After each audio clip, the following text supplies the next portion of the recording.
program ti of swine. So ẹ má lọ jìnnà, ẹ jẹ́ kí a jọ tètè gbéyẹ̀wò. So while that is getting ready, ẹ jẹ́ ká kọ́kọ́ lọ báyìí ká fi wọnú ètò yìí. Mo kí gbogbo wa lẹ́ẹ̀kan sí pé a ní ṣe àṣetì, àṣeyọrí òun náà ni tiwa máa jẹ́. So má jẹ́ kí ẹnìkankan kó sọ fún ẹ pé kò ṣeé ṣe. Everything is possible. What will be will be. K Sarah Sarah. What will be will be. Kò sí tí ọ̀pọ̀lọpọ̀ èèyàn lè sọ. Àwa ọmọ Yorùbá, ancestral land wa ni a ti ń béèrè ẹ̀tọ́ wa. A dẹ̀ fẹ́ ní future government tó máa represent wa níta àti nínú ilé nígbà tí government wa bá bẹ̀rẹ̀ lágbára Ọlọ́run tá máa ní cordial relationship. So let's kick start like this. Yorùbá tó bá kọ́ lọ́lá tó kọ̀ lólu fíran kọ̀nàràn sí ajínasẹ̀ tí ń jẹun ajígbọ̀n ni yarí tó fà kíkọ́rí táwọn ò ní tó kan náà lọ́rùn ìran aládé. Ó di dandan káwa pàápàá tẹ́rù ara wa pa kẹ́hìn sọ̀rọ̀ sókè lálálá wípé a ò ṣe mọ́ nínú ìwọ́de làmìlaka mẹ́kàlálì tó bọ́ dẹ̀dẹ̀ lórígun mẹ́rin ilẹ̀ Yorùbá. Ìwọ́de làmìlaka àkọ́kọ́ irú rẹ̀ nílẹ̀ Yorùbá táwọn akọni wa, aṣáájú wa, òun tàwọn olórí ogun wa, generals wa gbogbo owó tán wámúwámú láti ṣáájú wọn sì mọ kẹhùn sọ̀rọ̀ sókè wípé òmìnira ilẹ̀ Yorùbá di dandan pẹ̀lú àwọn ọ̀kọ̀ọ̀jọ̀ká àlàkalẹ̀ ètò àti pèsè sílẹ̀ tá ò lè sọ lórí afẹ́fẹ́ nítorí àwọn ṣèké ṣáájú gbogbo tó wà láàrin wa gẹ́gẹ́ bí ọmọ Yorùbá rere àti ọmọ ìran aládé tí gbogbo wa ti jọ wá. Ohun tá a fẹ́ ni pé tí gbogbo ọmọ Yorùbá nílé lóko àti lókè òkun lọ múra sílẹ̀ dé ìwọ́de làmìlaka tí ó wáyé nínú oṣù karùn-ún yìí. Ẹ̀jẹ̀ káwa náà gbáradì láti darapọ̀ mọ́ ìwọ́de làmìlaka tó ń bọ̀ yìí. Torí tó bá di gbẹgbẹgbẹ má gbé sẹ́kùlé mi ní o. Bákan náà fún àwọn tó bá fẹ́ ràn wá lọ́wọ́ pẹ̀lú ohun kan tàbí kejì lórí ìwọ́de làmìlaka tó ń bọ̀ yìí. Ẹ lè kàn sí wa látòrí www.yorubanationyouth.org. Fún àlàyé tàbí ìbéèrè síwájú ẹ lè pè tàbí kẹ́ WhatsApp Prophet Ayọ̀délé Olúgbòlúwa Yorùbá Nation Youth Leader in all diaspora lórí +1-803-846-1116 tàbí Comrade Omeyo jẹ́ Omla Yorùbá Nation Youth Leader lórí +234-703-717-3355 Yorùbá Nation no going back. Ìkéde ìdẹ́sẹ̀ tí gbọ́yìn látọwọ́ ìgbìmọ̀ tó wà fún ìpolongo Yorùbá Nation Youth lórúkọ ọ̀dọ́ Yorùbá pátápátá. Sarah, Sarah, what will be, will be. Sarah, Sarah, what will be, will be. A future Yoruba government. Òun ni mo fẹ́ sọ̀rọ̀ lé lórí gẹ́gẹ́ bí a ṣe ń witness the President of the United States of America, Donald Trump, has just pulled down with his very strong economic business men and women into Saudi Arabia. Ìyàtọ̀ Nigeria àti Saudi Arabia a ṣàlàyé ẹ̀, but the more tá bá ń pẹ́ sínú Nigeria, we are not likely to have a future government tó lè negotiate on a very strong business terms and condition pẹ̀lú Saudi Arabia on our behalf. That is what we are going to be discussing this afternoon. Mo kí gbogbo wa lẹ́ẹ̀kan sí. Let us also remind ourselves that we are still under serious attack by the Fulanis and many others tí wọ́n fi gbalẹ̀ kúrò lọ́wọ́ ara wọn tó ń ṣe ilẹ̀ wa lọ́mọ àgbà. But tá bá fi wọ́n sílẹ̀ wá gbalẹ̀ yẹn kúrò lọ́wọ́ wa o. jẹ́ ọmọ Yorùbá. The Yoruba indigene. Mo fẹ́ bá yín sọ̀rọ̀. I want to talk to you all. Mo ti fẹ́ kẹ́ gbọ́ ọ̀rọ̀ tí n bá yín sọ̀rọ̀. And I want you to listen and accept what I'm about to say. Mo náà ti gba abúlé yín, wọ́n ti gbà tán. I said they are already usurping you from your villages all over Yoruba state. Ní Ogun State. In Ogun State, Ọ̀ṣun State. Osun State, Ondo State. Ondo State, Anambra State. even Anambra Gbogbo State, àwọn ilẹ̀ Igbo wọ̀nyẹn. even the Igbo lands as well. Àwọn wọ̀nyí ti wọ̀. People are already entering those places. Tí wọ́n dẹ̀ ti gba gbogbo ẹ̀. And they're already overtaking you people in your various states. Èyí tá à ń sọ yẹn. What we are saying right now, Kì í ṣe ọ̀rọ̀ ẹ̀sìn o. this is not about religion. Christian. Whether you're a Christian Muslim. or you're a Muslim, Àwọn adájọ́ ọmọ Yorùbá. we are Yoruba traditional worshippers. Àsìkò tá a gbọ́dọ̀ kó ẹ̀sìn wa papọ̀ nìyí. This is time we must band together Láti jà fún àwọn ilẹ̀ bàbá wa. to fight for our fathers so that they don't overtake us in it. Ẹ má jẹ́ kó fi ẹ̀sìn gba ilẹ̀ wa o. Don't let them use religion take over our land. Gbogbo abúlé tó ń gbà lóńdó state yẹn. All those villages they've taken over in Ondo State, Wọ́n pa Muslim, wọ́n pa Christian. when they wanted to kill, they killed Christian and Muslim alike. Ilẹ̀ náà ń jà fún kì í ṣe ẹ̀sìn. They are fighting for the land, they are not fighting for religion. Ẹ̀sìn náà kàn gbá wọlé o. They are just coming through the lens of So religion. mo sọ fún yẹn ọmọ Yorùbá. But I'm telling you all Yoruba Ẹ people, múra o. please be prepared. Gbogbo ọmọ Nàìjíríà. Nigerians at Ẹ large, múra dáadáa. please be well prepared Wọ́n má bàa gba ilẹ̀ yìí o. so that they don't take you away from your father's Wọ́n á land. pé gbogbo àwọn lọ́balọ́ba. And calling unto the royalities in Yoruba Ọ̀ọ́ni land. ọ̀fífẹ́. Your new Obefe, the Imperial Majesty. Kábíyèsí kádé pẹ́ lórí rẹ̀. Kabiesi, we greet you, sir. Ẹ dá sí o. Please talk about this. Aláàfin tuntun tó ṣẹ̀ jẹ ẹ dá sí The o. new Alaafin, please talk Ẹ̀yin about ọba this. Ondo All ẹ dá sí o. the kings in Ondo State, Ẹ̀yin ọba Ọ̀ṣun Ọ̀yọ́ Lagos State ẹ dá the sí o. kings in Lagos, Oyo, Osun, please talk about this. Tókùn yẹn bá wọlé tán. Because when the war overwhelms us, Apá ò ní ká o. we will not be able to do anything about it. Èmi mo rẹ́dí ogun. Personally, I'm ready for war. Mo sọ fún ìjọ kìnìún àná mo ní kẹ́ dira. I told you the last time that you should fortify Àwọn yourself. kan sọ pé báwo ni pásọ̀ sọ pé Some yóò people dira. will say, why will a pastor utter that kind of statement? Ẹ lọ dira o. Please go and fortify Tó bá yourself. yá màá gbé báìbù mi sílẹ̀. Because when war comes, I will drop my Bible. Màá jà fún ìlú bàbá mi. I will go and fight for my father's land. Ìgbà wo ni Kírísítẹ̀nì dé Nàìjíríà? When the Christianity come into Nigeria, 1842 it came in 1842. ló ṣẹ̀ dé Nàìjíríà. That was when it came in. Ẹni àkọ́kọ́ tó máa kó báìbù jọ. And the first person to compile the Bible, Williams lórúkọ ẹ̀. his name is Williams. Wọ́n pa ní on the 6th They killed him on the 6th, 1536. 1536. Wọ́n dáná sun. They burnt in, he was Ẹ̀tún pé lynched. báìbù tá ń ká yìí. The person that compiled the Bible for So us. ẹ má jà fi ẹ̀sìn bọ inú abẹ́jà fúnlẹ̀ bàbá So wọn. don't let us put religion into our culture or for fight for our father's Màá land. dira. I will fortify Màá myself síwájú ogun. and I'll be a leader. Wọ́n tó lè dira fún ènìyàn. And if you can fortify people, Máa bọ̀. fortify A them. máa dira a máa jagun náà. We will fight that war. Màá gbé báìbù sílẹ̀. I will drop my Bible Nítorí ilẹ̀ bàbá mi. because of my father's land. Ṣé Bíbélì sọ? Because the Bible says it. Hébérù 6:1. Hebrews 6 Ó verse ní ká 1. fẹ́ kọ́ Kírísítì It náà. says, set aside the teachings of Ká ṣe Christ pípé. and let us do what is Ẹ̀jẹ̀ complete. àkọ́kọ́ fi ti Kírísítì náà. We will now put it Ká aside. lọ jà fúnlẹ̀ bàbá wa. Let's fight for our father's Ká land. máa sọ pé kí Jésù ràn wá lọ́wọ́. And we tell Jesus to help us. Iṣẹ́ wa fúnlẹ̀ wa, forílẹ̀ ibi wa, ká gbéga, ká gbéga, ká gbéga fálérí. Ìgbàgbọ́ wa ni pé láti bẹ̀rù làbọ̀ mọ́, ká ṣiṣẹ́, ká ṣiṣẹ́, ká ṣiṣẹ́, ká jọlá. Ìṣọ̀kan àtòmìnira ní kẹjẹ ká máa lépa. Ìtẹ̀síwájú fọ̀pọ̀ ire àtòhun tó dára. Ọmọ Oòduà dìde, bọ́ sípò ẹ̀tọ́ rẹ. Ìwọ ni ìmọ́lẹ̀ ògo adúláwọ̀. Àwa ni ìmọ́lẹ̀ ògo adúláwọ̀. There is no land called Nigeria. There is no language called Nigeria. There are no people called Nigerians. We are only deceiving ourselves. We are not Nigerian. Okay, where is Nigeria? Where is the land called Nigeria? What is the Nigerian language? We are nations that had been forced together to live in one pathetic country. So anybody who goes there today to say pray for Nigeria, that person is just deceiving himself, because the people who want to be that Nigeria are not sat down to agree if they want to be Nigeria. The world is in Saudi Arabia right now. The world is in Saudi Arabia.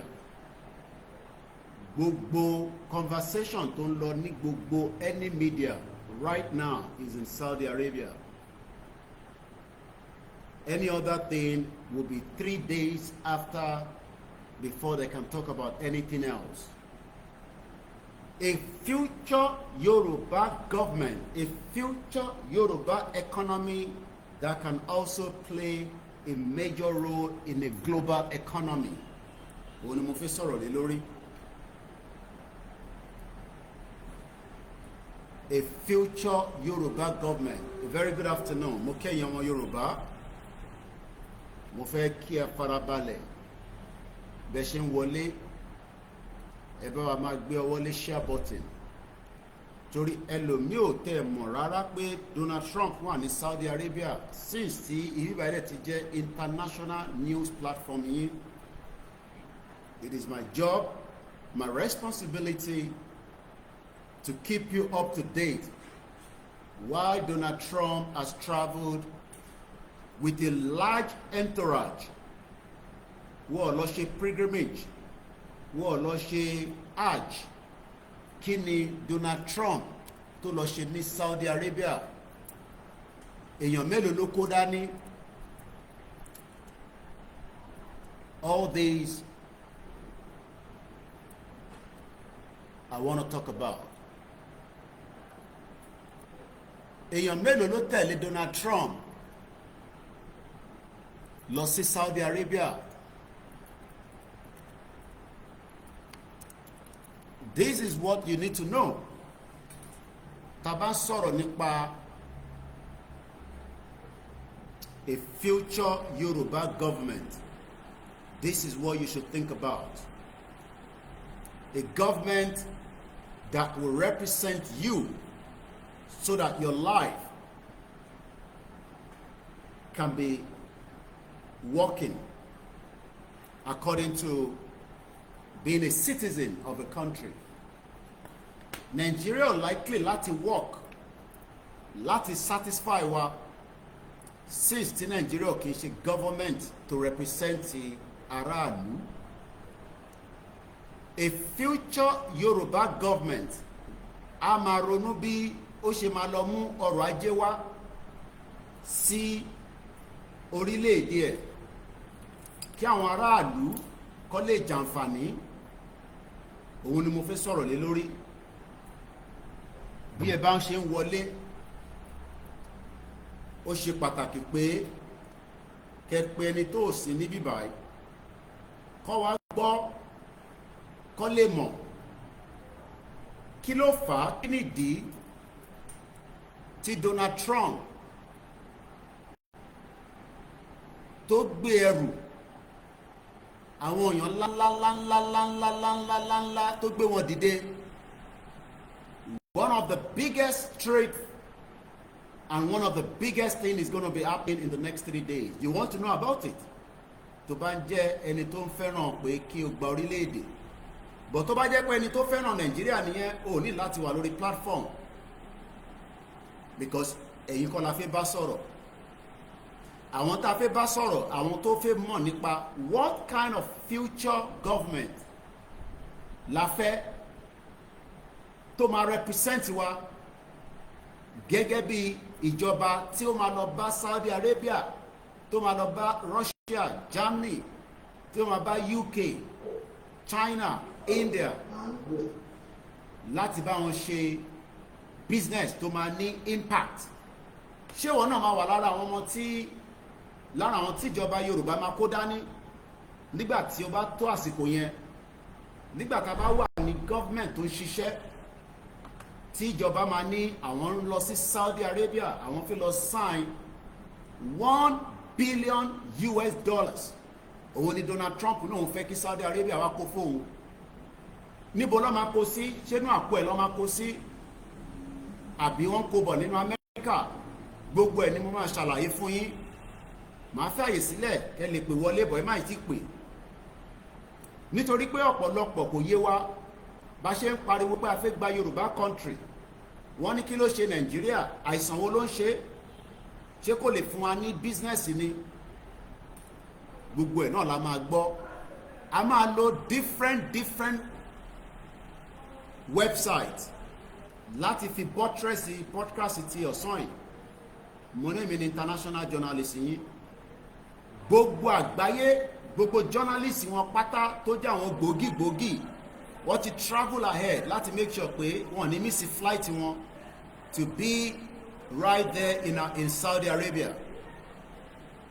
Láti lọ dúró de Donald Trump as Donald Trump finally arrived in Saudi Arabia.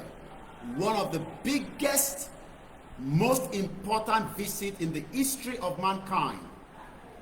Ṣé bẹ́ẹ̀ ló ṣe fẹ́ ronú àbó ṣe fẹ́ máa ronú pé Nàìjíríà máa fún ẹ ní future business tó máa tẹ̀lé Nigerian government lọ? Ọdún 8 ni Buhari fi ń káàkiri gbogbo àgbáyé kò mú rìsọ́ọ̀tì kan wálé padà. Tinubu náà ti ń bá ọdún 2 lọ báyìí tó ń travel káàkiri. But kí ni result ẹ̀ nígbà tí wọ́n ń travel láti lọ sọ pé àwọn fẹ́ lọ mú okòwò wá fún gbogbo àwọn Nàìjíríà? A fún yín ní àwọn statistics, a fún yín ní numbers, màá fún yín ní gbogbo ohun tó yẹ ká gbọ́, tó yẹ ká mọ̀ nígbà tá a bá ń sọ pé Nàìjíríà kì í ṣe government tó máa ní àǹfààní fún aráàlú àfi tó bá ń parọ́ fún yín.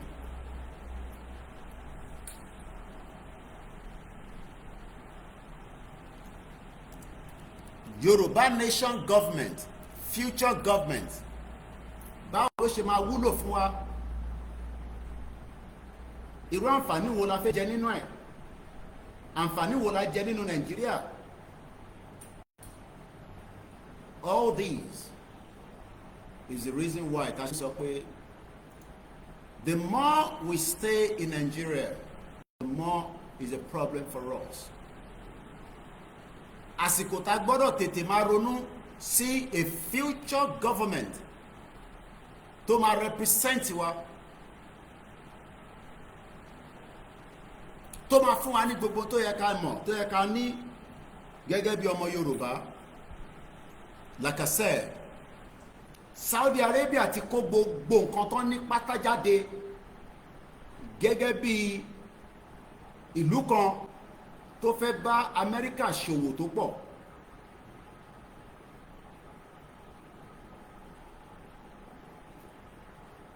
A lot is happening as I speak to you right now in Saudi Arabia.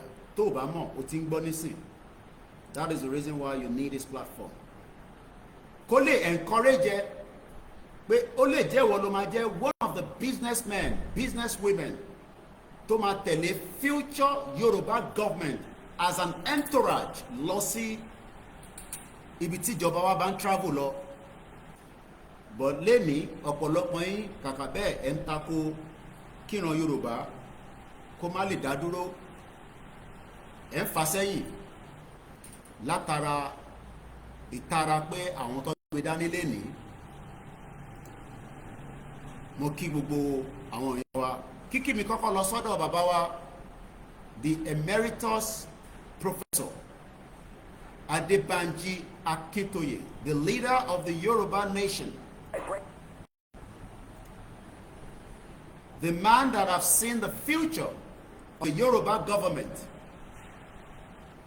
Tony, it will take just 5 years láti pull gbogbo tí ọmọ Yorùbá ní resources kó lè ṣàǹfààní fẹ́mi àti ẹ. Rather, we have refused to listen.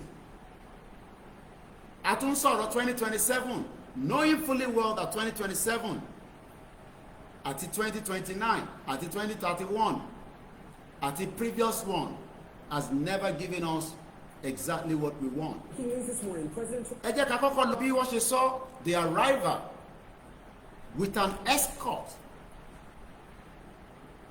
That is the kind of a future government I want to see. Government tí gbogbo àgbáyé á máa bẹ̀rù pé yes, a fẹ́ bá wọn ṣòwò, a fẹ́ ní passport wọn, bẹ́ẹ̀ mi náà ṣe ń káàkiri àtiwọ́ náà láti lọ wá passport ìlú kan àbí ìlú kejì. A future Yoruba government la fẹ́ sọ̀rọ̀ lé lórí. Ẹ jẹ́ ká lọ bí CNN ṣe sọ nígbà tí Trump máa dé Saudi Arabia pẹ̀lú escort àwọn fighter jet lọ́jọ́ land.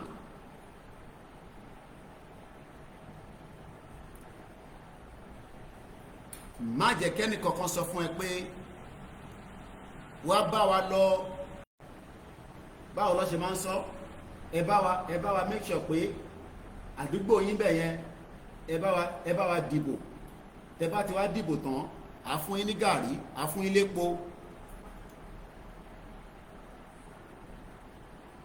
You need to start waking up and realize that there is no more future in Nigeria. The future of Nigeria died, and it is not likely to survive. Let's hear how CNN gave us, since Taro need that kind of resources. So I will be using multiple mainstream media. Àwọn tó lówó lọ́wọ́, gbogbo journalist tó bá sí ní Saudi Arabia bá ṣe ń sọ̀rọ̀ yìí is missing out on a future event tó fi jáde. 3 days ní Donald Trump máa lò ní Saudi Arabia. 3 days yẹn will be one of the biggest 3 days in the history nípa deals and many things tó fi ṣẹlẹ̀. Let's start with this. Arriving in Saudi Arabia on his first major overseas visit of his second term. Air Force One getting an escort by Saudi F-15 fighter jets, and the president getting a royal welcome on the tarmac from the Saudi Crown Prince Mohammed bin Salman. Trump then traveled by motorcade to the Saudi royal court for a more formal greeting. Saudi Arabia is the first stop on his 4-day swing through the Middle East, the trip giving Trump a chance to prove himself as a deal maker on the world stage. He's set to speak later today after attending a lunch with some of the world's top CEOs, including Elon Musk and leaders of OpenAI, Google, Boeing, Amazon, Nvidia, and Coca-Cola. Trump will also visit Qatar and the UAE on this trip, and it comes as he's defending his administration's plan to accept a $400 million luxury jet from the Qataris to use as Air Force One, a prospect that's raising all kinds of ethical, legal, and security questions. CNN's Jeff Selny is traveling with the president and joins us now live from Riyadh. It's already been a really busy trip. What is the president focused on here as we see new pictures this morning of him and the leader of Saudi Arabia? Good morning, Sarah. President Trump arriving here overnight to a fanfare in Riyadh, Saudi Arabia, exactly how he would like it. Met with trumpets, American flags, Saudi flags as well, and escorted all along the way by the Saudi Crown Prince Mohammed bin Salman, who of course is a close ally of the United States and indeed a good friend of this president and the administration. This trip, which the president is setting off on, which is the first major foreign trip of his, the second trip in office, is actually quite brief, just about 3.5 days or so. But today, it is focused exclusively on making deals, trying to increase investment in the United States. Making deals. Make deals.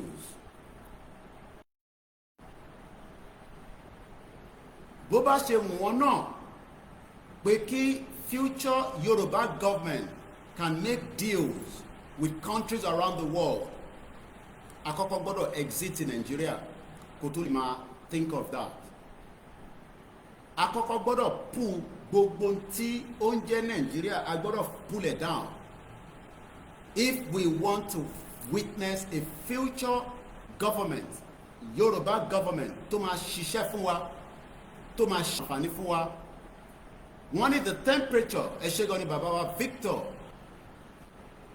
Ajílẹ̀yẹ, wọ́n ní the temperature in Saudi Arabia is about 150 degrees Fahrenheit day and night. Yet Donald Trump wà níbẹ̀ 3 days that will be very, very important for American citizens.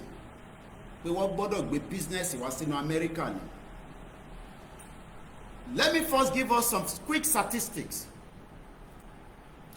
The former President Muhammadu Buhari became president following the 2015 Nigerian general election. The following is the list of international presidential trips made by Muhammadu Buhari as the 15th president of Nigeria. President Muhammadu Buhari has traveled out of Nigeria 51 times since assuming office. Ìbéèrè ní tí mo fẹ́ béèrè ni pé kí ni àǹfààní gbogbo trip tí Buhari lọ while he was in office for 8 years? Ìwọ tó believe in APC torí pé Buhari ni ó ní pé Buhari kọ́ ló lè ṣe èmi ló kàn ló lè ṣe, but Buhari travel out of Nigeria 51 times. Ó náà fẹ́ lọ mú business wá sínú Nigeria fún wa. Kí ló wá dé tí ọrọ̀ ajé wa lọ sókè? Kí ló dé tó ríṣẹ́? Kí ló dé tí ìwé tó kà ó ní kankan fi ṣe ní research? Let's go back to Saudi Arabia. Ká tún gbọ́ díẹ̀ nípa tí Donald Trump tó ń bá wọn sọ ní Saudi. He's coming with a large contingent of U.S. CEOs, multinational A CEOs. larger contingent. In turn by that ni pé àwọn tí Donald Trump gbé lọ sí Saudi Arabia nígbà tí wọ́n ń gbawọ́ tí mo jókòó ó fẹ́ tó 1 hour tí wọ́n fi ń gbawọ́ Donald Trump àti Crown Prince ti Saudi Arabia. This man 123 sọ pé the GDP per capita in 2015 was 2,728 and 2025 was just $806. Ó já wálẹ̀ tó bá mọ̀ tó mì. GDP per capita eye tó jẹ́ kó máa sọ fún ẹ per individual ní 2015 was 2,728. Èyí tẹ́ bá ní àwọn statistics ẹ bá mi máa fi sínú comment section torí gbogbo alájọ ń ṣe èmi náà máa ń lẹ́ni ní gbogbo ẹ̀kọ́ ni mo mọ̀. Àwọn information tó bá wà important because this is a different program. Ẹlòmíì ò understand wọ́n kọ̀ rò pé Yorùbá nation kí Fúlàní nìkan là ń bájà wọ́n tẹ̀ wo kí ni economic ilẹ̀ Yorùbá fẹ́ rí when we eventually have our independent country. Victor Ajílẹ̀yẹ bàbá mi orúkọ là ń porí adé wọ́n ní the biggest hotel ní Jeddah is in Saudi Arabia is Hotel Regency. Táwọn bá jí owó Nàìjíríà hotel táwọn ń lọ nìyẹn. The GDP per capita lẹ́ẹ̀kan sí ní 2015 ní Nàìjíríà was 2,700. Kí ló dé tó já wálẹ̀ sí 806 kò tẹ̀ pé $1,000. The concept of growing the economy 5 times the current rate to achieve a $1 trillion economy by 2030 will be impossible. Irọ́ ló wà níbẹ̀. Gbogbo tí Tinubu bá sọ fún yín bóun máa lọ ṣe ní 2027 for another 4 years ẹni 419 ni kò lè rí kankan ṣe. Ó mọ̀ pé Nigeria economy ó ti lulẹ̀ galloping economy ni gẹ́gẹ́ bí Margaret Thatcher ṣe sọ ní 1980. Nigeria ò lè lọ sókè kàkà bẹ́ẹ̀ á máa já wálẹ̀ ni. Má jẹ́ kí Nigeria kó tàn ẹ́. Future Yoruba government ló jẹ́ kájọ máa ronú ẹ̀. This man say we are working smart to float Ruba on the Yoruba Nation Stock Exchange. Gbogbo ẹ̀yin tẹ́ dáwó tẹ́ invest owó yín sínú stock exchange ti Nigeria kí ni returns yín? Wọ́n ní kẹ́ ra shares ẹ rántí ṣẹ́yìn náà bá wọn ra shares nígbà yẹn. Ṣèbá rí bí àwọn family Saraki bó ṣe jẹ́ kí báǹkì lulẹ̀ ó lulẹ̀ wọlẹ̀ gbolẹ̀ ní Kwara. Kí lorúkọ báǹkì náà ẹ jẹ́ máa bá mi tètè rántí nínú comment section torí gbogbo wọn la máa fà wá sínú broadcast. Mo kẹ́yìn ọ̀jọ̀gbọ́n ni wọ́n bá sọ̀rọ̀ torí pé àwọn ọ̀jọ̀gbọ́n lájọ fẹ́ ṣe ètò yìí. Má jẹ́ kẹ́ni kankan tàn ẹ́ pé Nàìjíríà ṣì máa ní àǹfààní àlàáfíà máa débẹ̀. Economic wise Nigeria died long time ago. Society Bank àwọn family Saraki ló jẹ́ kó lulẹ̀, wọ́n kó gbogbo owó náà wọ́n kó jẹ. Àwọn ọmọ Saraki wà ní London bí ṣe ń bá yín sọ̀rọ̀, bàbá rẹ̀ náà ó ti jẹ́ Senate President. Ìyàwó ẹ̀ tó bá múra báyìí àwọn náà fẹ́ ní future president tó máa jẹ́ ìyàwó ẹ̀ náà máa di president, the wife of the president bíi Rẹ̀mí Tinubu. Bọ̀ gẹ́gẹ́ bí a ti ṣe mú history padà, a sọ fún gbogbo ọmọ Yorùbá pé àwọn Saraki Mali ni wọ́n ti wá, ẹni kan wá dispute. Àwọn àjòjì wa bẹ̀rẹ̀ sí ń tẹ̀lẹ̀ wàwà lórí ilẹ̀ wa. Àwa ń sọ̀rọ̀ pé the more tá bá pẹ́ sínú Nàìjíríà, the more we will be more in danger. À ń sọ̀rọ̀ nípa Donald Trump lọ́wọ́lọ́wọ́, ó ti dé sí Saudi Arabia, kò lọ fún hajj, kò dẹ̀ lọ ṣe umura, kí ló bá lọ? Mo rí ibi tí Crown Prince, èmi máa ń rò pé wọ́n náà àwọn mùsùlùmí wọ́n ń gbawọ́ pẹ̀lú obìnrin, Crown Prince ń gbawọ́ pẹ̀lú obìnrin báyìí ló ń ṣèkẹ̀. Àwọn obìnrin tí Donald Trump kó lọ wọ̀ lo hijab wọ̀ bójú, kábíyèsí Elédùmarè. Àṣé pé ní Saudi Arabia nígbà tó bá di pé business to business, wọn ò ní sọ pé kò gorí. Mo rí àwọn obìnrin tó wà sí tó gbé ọyàn wọn síwájú Crown Prince báyìí, bó tẹ̀ wọ́ wájú ọyàn wọn, ẹ má bínú ẹ̀yin yẹn wá. Àfi máa lóró àwọn ọ̀rọ̀ bẹ́ẹ̀ bó ṣe lè yá wa nìyẹn. Àṣé Crown Prince lè gbawọ́, whereas ní àwọn ibìkan nílẹ̀ Yorùbá ká má darúkọ, tọ́bìnrin ò bá lo tó bá wé skáfù wá bẹ̀rẹ̀ sí náà lẹ́gba. Ṣerú country tẹ́ fẹ́ gbé nìyẹn. Mo sọ fún ẹ pé èmi ni máa yọ Nàìjíríà kúrò lẹ́mìí ẹ ìwọ mùsùlùmí. Àṣé olórí ọba wọn ní Saudi Arabia, àṣé kò máìn pé kó gbọ́ obìnrin lọ́wọ́ tí kò lo hijab. Kí ló wá dé tẹ̀sí ń sọ fáwọn tiwa nílé pé wọ́n gbọ́dọ̀ lo hijab? Àṣerọ́lẹ̀ ń pa fáwọn èèyàn wa. Ìyẹn mo ṣe sọ fún yín pé má bá wọn jàjẹ́ ẹ̀sìn. Kábíyèsí Elédùmarè. Àwọn obìnrin tí Donald Trump kó lọ, wọ́n mà ní kó lo hijab tipátipá, wọ́n mà fọ́ọ̀sì wọn. Bàbá mi Babátúndé wọ́n ní Koiki gbójú sísàlẹ̀, we are operating under a collapsed economy. Kábíyèsí Elédùmarè, mo kí ẹ̀yin èèyàn wa, mo kí ìyá tó bí mi lọ́mọ. Olóyè Ìgbòho mo kí ẹ dáadáa, mo kí YSDL, mo kí gbogbo ẹgbẹ́ láti ìlànà ìfẹ́lódùn àti ọ̀pọ̀lọpọ̀ ẹgbẹ́ bẹ́ẹ̀. Ìtàbá rántí ẹ má fi ṣèbínú, ó yẹ ká máa sọ gbogbo yín ni. Torí pé kọ́ máa ní kí ló dé tó ń dárúkọ ẹgbẹ́ kan tó dárúkọ ẹgbẹ́ kan. Ìṣọ̀kan Oòduà London Group, mo wá kí gbogbo ẹ̀yin ọ̀jọ̀gbọ́n ni mo wá bá sọ̀rọ̀. Ẹ̀yin ọmọ Yorùbá tẹ́ ń bẹ nílé àti tẹ́ ń bẹ níta, mo rí arákùnrin kan dúdú ni, mo suspect pé ọmọ Yorùbá ni.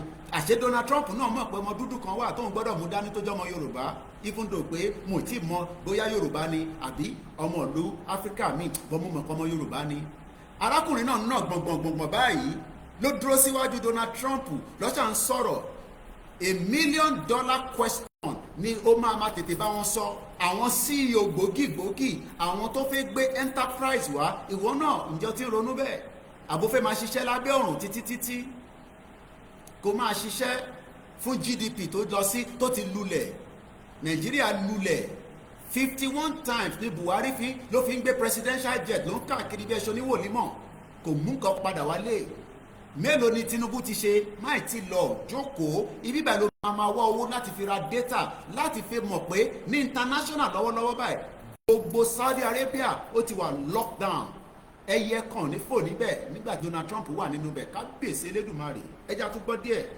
Well, they are meeting for a luncheon and then later having a meeting here in Saudi Arabia with the Saudi officials as well. Ẹ̀yin ọ̀jọ̀gbọ́n tètè máa bá mi comment tí n bá tètè rí. Wọ́n ní Trump 3-day trips as compared to Bola Ahmed Tinubu week trip to France. Tinubu ló ń tọ́jú ara ẹ̀ ní àlàáfíà kó tó bọ̀ tọ́ ara ẹ̀. Ẹ bá mi gbóhùn sókè ẹ̀yin aráàlú.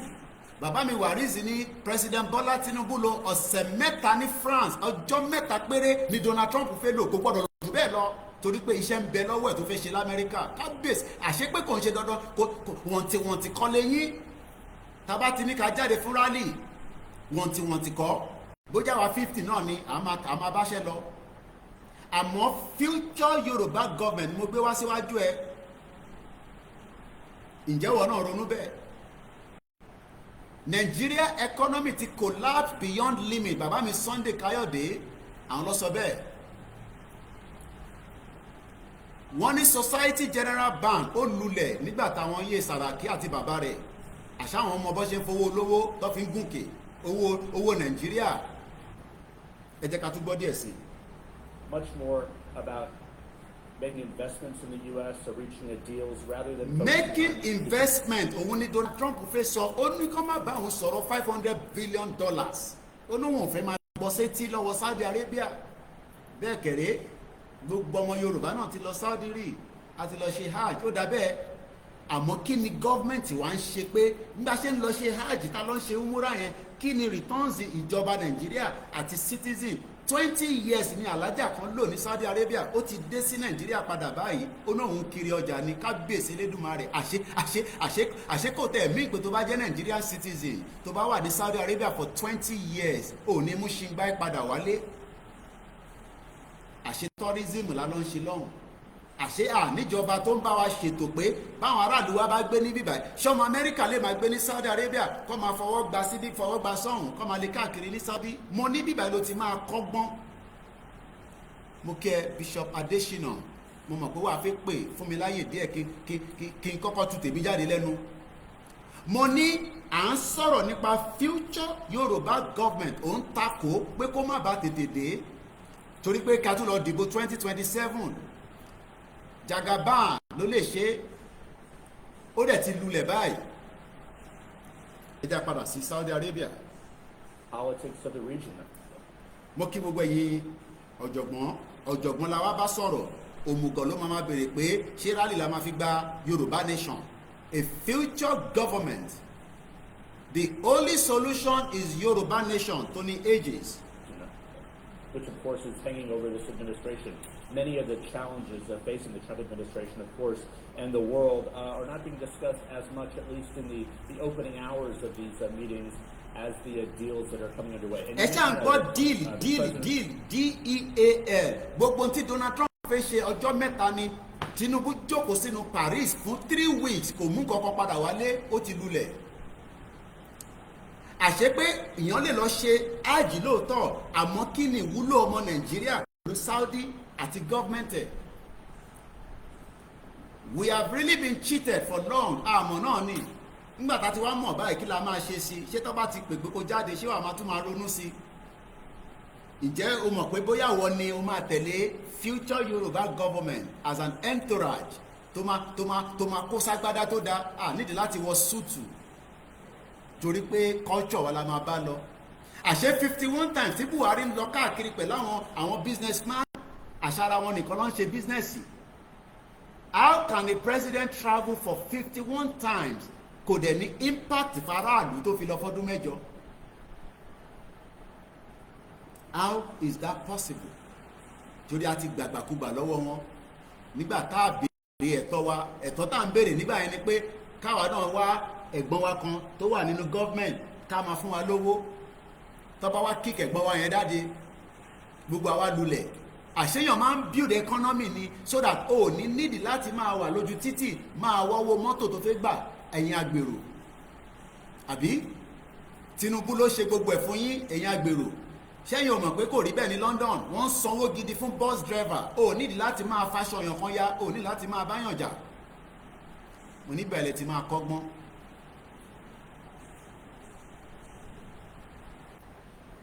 Mo kẹ́yìn ti Lady K wọ́n ti jíṣẹ́ fún mi ẹ ṣé gan ni Bọ́lá Nelson wọ́n ní from Lady K page ẹ ṣé gan ni aríyìn bẹ́ẹ̀. Yoruba nation is the only way. Afọbajẹ kò ń jọba. Tinubu ní èmi ti sìn ín títí èmi náà ló kàn eléyìí Dàpọ̀ Abíọ́dún ṣó lè jẹ́ gọ́vnà tó bá ń ṣe mí àfẹ́rùjọba bẹ́ẹ̀ lọ́jọ́ iwájú. Àfẹ́rùjọba tí a ṣe máa sọ pé tí kò bá ń ṣe mí ò lè dé kan nílẹ̀ Yorùbá. Tinubu ló ṣe yẹn ó kó gbogbo owó Lagos ó kó sínú àpò ẹ̀ ó di Jagaban kalẹ̀ ó rò pé òun ò ní kú mọ́. Mo ní mo fún ní 30 years òun á ti lọ ilẹ̀ Yorùbá sì máa wà.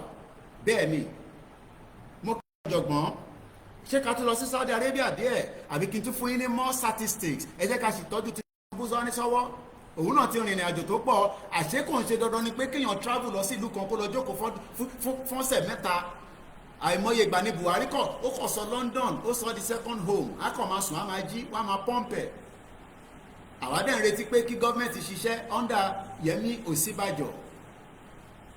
má jẹ́ kó tó tún ẹ̀ nípa 2027 mo mọ̀ pé Tinubu fẹ́ gbówó síta láti June mọ́ July ó máa bẹ̀rẹ̀ sí pọ́ǹpù gbogbo owó tó ti kó pamọ́ sílé gbogbo náírà tí wọ́n rí lò tó bínú nígbà tí Emefiele tí yẹn pààrọ̀ owó tó sọ di kọ́lọ̀.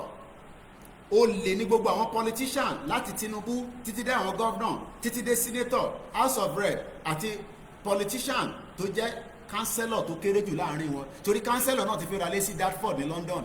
ó ti ń béèrè pé èlò ló ń ta lé ní Dagenham. ìwọ tó ń ṣiṣẹ́ ní báǹkì tó ń kówó ọmọ Yorùbá tó fi lọ́n ra lé l'Amẹ́ríkà àbí criminal country ìlú tó lè lọ síwájú tí gọ́ọ̀mẹ̀ntì ò lè arrest anybody yàtọ̀ sí kó máa lẹ̀dí mọ́ ẹ̀yìn tí ẹ wọ tẹgbẹ́ dreadlock sórí kọ́ máa bèrè pé ó yá open your phone mo fẹ́ mọ àwọn olówó ló ń bá sọ̀rọ̀ whereas gọ́ọ̀mẹ̀ntì gangan ni ó lè tó ń bá àwọn foreigners sọ̀rọ̀ torí nígbà tí Buhari bá lọ agbé Dangote dání amú Ọ̀tẹ̀dọ́lá dání amú tẹnu elémèlú amú gbogbo wọn kó wọn sílẹ̀ àṣọ lè ní gbogbo wọn àṣẹ jàgùdà ayé àtọ̀run ní gbogbo wọn pátá látòkè délẹ̀ láìfẹ́ ní kankan lẹ̀ ẹni tí bá gbàgbé olè náà ni tó bá yẹ pọnkú ẹ̀ náà ló wà níbẹ̀ nígbà tí Buhari ń tẹ̀lé wọn káàkiri tọ́jọ́ ń tẹ̀lé wọn olè ní gbogbo wọn. ẹ bá wa béèrè lọ́wọ́ Àbíkẹ́ Dábírí 51 times ló fi ń tẹ̀lé Buhari kí ló ṣẹlẹ̀ ní Kòròdú tó fi níná 24/7 sísítà mi àǹtí mi Àbíkẹ́ Dábírí ṣe ló máa tẹ̀lé Buhari bí ẹṣọ níwòlímọ̀ 51 times kí ló dé tí wọ́n lè sọ pé ní Ìkòròdú tẹ̀yìn wà yẹn o iná ń bẹ àbẹ́ àyàn ará Ìkòròdú ṣẹ́ náà ń bẹ lọ́dọ̀ yín ẹ̀yin nìkan lẹ fẹ́ máa gbádùn àwọn ọ̀fẹ́ irú ìjọba bẹ́ẹ̀ future government tá máa ronú fún aráàlú. wọ́n ní gbogbo population ní Morocco wọ́n ní 38 million ní but lọ́wọ́lọ́wọ́ yìí GDP wọn is kílẹ̀ pé is now 1,000 nìyẹn àbí 144.41. The government should be concerned about the future. Kò sí future nínú Nàìjíríà má jẹ́ kó gbé ní gógó. Yorùbá wọ́n ní kẹ́ dìde Òkè Káyọ̀dé ó ní Yorùbá wake up for the last chance in our lifetime to be a whole independent. Tó bá ti di independent wàá lè mú gọ́ọ̀mẹ̀ntì wàá máa rún lọ́rùn pé nítorí ẹ kó ṣe tó ṣe kò sẹ́nìkan tẹ́ lè dìmú lọ́wọ́ ní Nàìjíríà ní sí pé ẹni ẹ máa ṣe nǹkan báyìí ẹ̀ ṣé wọ́n ní manifesto wọn lọ́wọ́. Moki Azeez wọ́n ní Ìkòròdú light wọ́n ní on and off ní o ẹ ṣe gan ni àwọn ará Ìkòròdú wọ́n ní Kóìkì on and off ní tó bá tàn báyìí á tún kú wọn kò jẹ́ kó chájì fóònù wọn fúlì ẹlòmíì ti ń bínú pé Kóìkì Obama ti tètè wá nísìnyí mo ṣe fóònù mi ò tí ì chájì dáadáa Nàìjíríà ló máa chájì fóònù wàá máa lo fóònù wàá máa wo bátìrì pò ń jóná báyìí èèyàn kan sẹ́yìn mẹ́sẹ̀sì mi láti Ìjẹ̀bú ó ní mo ti pa fóònù báyìí o ó nítorí pé kí mo lè save bátìrì orí fóònù yẹn in future Yorùbá government máa bá gbogbo àgbáyé ṣiṣẹ́ sódà iná á lè wà 24/7 Nigeria can never work tí gbogbo olóṣèlú bá ń sọ fún ẹ kó máa work kẹtù wà lọ dìbò 2027 sọ fún wọn pé bàráwò bá ń sá ní olè ní wọn criminals. jẹ́ ká tún padà síbẹ̀ tí Ọlọ́run ní Paul ó ní without language tí kò bá ti àṣà àwọn Saudi Arabia kò ń ṣe dandan ni pé kó wọ súùtù àṣẹ culture wọn nígbà tí wọ́n bá ń retí àlejò ńláńlá àwọn náà máa dira bí culture ara wọn mò ń wo gbogbo dress mode wọn mo rí pé kò sí ẹnì kankan tó wọ súùtù láàrin wọn pèsè Elédùmarè àṣẹ 419 ní pé ká máa wọ súùtù àṣẹ Britain kírètì yẹn láti máa jẹ́ ká máa lọ ra súùtù ní UK bí criminal politician bá dé London a níbo lọ́ ti ta súùtù tó dáa ó fi wọ súùtù kò fi wọ aṣọ òkè kò fi wọ Kampala kò fi wọ àwọn aṣọ tó máa represent gẹ́gẹ́ bí ọmọ Yorùbá èyí tó bá dẹ̀ wá gbádá olè ní Bàbá Rìgá bí Gàndọ́là ọmọ kówó sábẹ́ mi Nàìjíríà ni olóṣèlú á máa gbówó sẹ́yìn búùtù tá a máa káàkiri lójoojúmọ́ màá wá máa bèrè pé kí lẹ̀ ń fowó ṣe lẹ́yìn búùtù wọ́n ní táwọn ọmọ ọ̀tá bá ti pàdé àwọn lọ́nà àwọn á lè ṣí búùtù tó yá yọ tiẹ̀ ń bẹ̀ má pa mí èmi tẹ́ ń ṣe nìyẹn. àní Nàìjíríà ò lè ṣiṣẹ́ currently right now the biggest deal ó fẹ́ ṣẹlẹ̀ má mísẹ̀ 3 days a máa láti sọ̀rọ̀ Donald Trump pẹ̀lú Saudi Arabia àṣé nǹkan gidi ni pé kéèyàn lọ sílùú kan kò gbọdọ̀ ṣe ju ọjọ́ mẹ́ta lọ ó dẹ̀ sọ fún Saudi Arabia pé ẹ má fún mi ní less than 1 trillion àbí 1 billion àbí kí ló ṣe sọ màá ṣàgbára gbogbo ẹ̀ fún yín. ẹ jẹ́ kọ́kọ́ tún padà sórí ọ́díò tá à ń lò láti CNN. ẹ mọ̀ fáwọn olówó ibẹ̀ ni Mike Adenuga ọ̀dọ̀ wọn ló ti ń ṣe advertisement Glo àbí àwọn kan tẹ̀ níwọ̀n àti Babangida ọjọ́ máa ń ṣe jigijigi látẹ̀yìn ni èmi ò mọ̀ bí àtòtọ́ ni bí arọ́ ni bọ̀ á béèrè lọ́wọ́ Ọbásanjọ́ because Ọbásanjọ́ àti Glo àti Mike Adenuga ọmọ ìyá kan náà ni gbogbo wọn. Gbóhùn sókè lẹ́ẹ̀kan sí. Here in Saudi Arabia on the old Air Force One, but the new controversy over a plane he would like to be Air Force One is certainly following him here. He is making no apologies about the idea of accepting a plane. Mo kí ẹ̀gbọ́n mi mo ti dárúkọ ẹlẹ́mìí mo ní ta bá ń sọ pé àwọn coordinator tó ń bẹ ní Spain a máa mú Àkàlàmàgò TV. Brother mi ìjẹ́ ti gbọ́ pé Donald Trump ń bẹ lọ́wọ́lọ́wọ́ ní Saudi Arabia wọ́n fẹ́ sign àwọn díìlì tó pọ̀ 51 times ní Buhari káàkiri gbogbo àgbáyé kò mú kankan wá. Wọ́n ní we gotta take back our language, our culture and our dress. A future Yoruba government wọ́n bí anybody dátọ́ bá ń tẹ̀lé ìjọba wa lọ kó wá kó sí súùtù kí ló máa náà ṣe é kí ló ṣe gbogbo àwọn aṣọ́lẹ̀ wa báwo ló ṣe fẹ́ jẹ́ kọ́mọ̀ pọ́mọ Yorùbá nìyẹn. Kódà tá bá fẹ́ gba passport wa lọ́jọ́ iwájú o gbọ́dọ̀ wọ aṣọ Yorùbá ni aṣọ Yorùbá ló máa fi ya picture yẹn kó lè bá wọn pọ́mọ Yorùbá nìyẹn lẹ́yìn. Logo wa gbọ́dọ̀ indicate má dẹ̀ máa jẹ́ kó dìsí kó jẹ́ kó dìsí fẹ́ wọ́n ti ní kò ń ṣe orí olókun bàbá wa ti sọ fún wa pé orí adé ló ń pè é wọ́n dẹ̀ ti ń produce it from 12th 13th and 14th century a kí gbogbo èèyàn lólùfẹ́ wa ẹ bá mi gbọ́ lé share button tí yóò ní bàjẹ́. ṣé ń gbọ́ Èkìtì state government launch recruitment for security personnel wọ́n tún ti fẹ́ kówó jẹ Èkìtì wọn náà ti launch recruitment o ẹ̀rọ ti recruitment ti immigration táwọn èèyàn kú dànù ní stadium àní Nàìjíríà ò lè work má jẹ́ kó tún ẹ̀ bàbá mi Babátúndé ní Kóìkì ò gbójú sísàlẹ̀ Boko Haram just wasted the life of our boys in Borno State. We can't continue like this. We must leave this shit-hole country called Nigeria. Shit-hole ni mo kí àwọn staff wa jẹ́ àtúgbọ́n tó ń sọ nípa Donald Trump ó wà lọ́wọ́lọ́wọ́ báyìí ó lóun ò fẹ́ ṣe ju ọjọ́ mẹ́ta lọ ọjọ́ mẹ́ta wọ́n náà wọ́n wà ní Ìkòyí one of the eyebrow area wọ́n ní kò sí iná níbẹ̀ ó ti lulẹ̀ ní Lagos State ní Ìkòyí tó máa gbọ́ nígbà kan tínú a máa dùn pé kí ló dé tí wọ́n náà lè gbé ládùúgbò yẹn àṣewọ̀ ní níná ní 2025 ó ti lulẹ̀ ní Lagos State Sanwó-Olú ti kówó jẹ òun náà ti fẹ́ parí tẹ́nì ẹ̀ báyìí nísìn òun náà tún máa wá bó ṣe máa lọ di senator ṣé yẹn la máa ṣe ṣé ràkàtíyàn yẹn la máa ṣe ṣé ràkàtíyàn yẹn ló fẹ́ ṣe gbóhùn sókè. $1 billion or so from the Qatari royal family. Many things have to happen for that to fall into place. Many Republicans have criticized this. Democrats, of course, have as well. But the president is embracing that. He will actually visit Qatar on his next stop here tomorrow before going to the UAE as well. But for today, at least, in Riyadh, Saudi Arabia, he's following in the footsteps of his first trip when he became president some 8 years ago. When we were talking to Travis Kalanick, the co-founder of Uber, we have seen a steady line of not just top officials from both sides. ìwọ tó ń tako finance ilẹ̀ Yorùbá sport gbogbo nǹkan tí o mọ̀ pé gbogbo ẹ̀ ní Donald Trump kó dání lọ. Koikimedia bringing the world closer to your doorstep. àwa bẹ̀rẹ̀ sí wọn náà kí ni pépà ń sọ nípa trip yìí kí ló mean fún American citizen kí ló dé tí Buhari travel 51 times kò mú àṣeyọrí bá ilẹ̀ kankan ní Nàìjíríà 51 times ní Buhari fi travel yet nothing came out of it and you start asking yourself ṣé aṣọ ìpàṣẹfẹ́ wà nínú country but ọ̀pọ̀lọpọ̀ a máa ní ṣé tabadélẹ̀ Yorùbá ta ló máa ṣe ó ti gbàgbé pé àwọn tí Donald Trump kó lọ nísìnyí ọ̀tọ́jú orí ẹ̀ a ní ṣáwọn the same people ní ó ti gbàgbé pé constitution ìmí la máa lò à nílò 419 constitution tó ń lò nísìn. Donald Trump signs economic partnership agreement with Saudi Arabia gbogbo ẹni máa ṣàlàyé fún wa láìpẹ́ bá mi gbọ́ wọlé share button tí ò ní bàjẹ́ torí pé ta bá ń sọ̀rọ̀ Yorùbá nation ṣe Fúlàní nìkan lè máa ń dárúkọ ẹ ti gbàgbé pé billions of dollars ń bẹ tí wọ́n fẹ́ wá bá wa ṣòwò kọ́ wá rajà tọ́ba dẹ̀ ṣe ń rajà yẹn a fẹ́ jẹ́ kó máa gbé góòlù wa látọ̀ṣun state ká má mọbi tó lọ kó dẹ̀ má láǹfààní kankan fẹ́ máa tiẹ̀ ẹ̀yin tẹ́ wà lọ́ṣun state kò jẹ́ kẹ́ poor.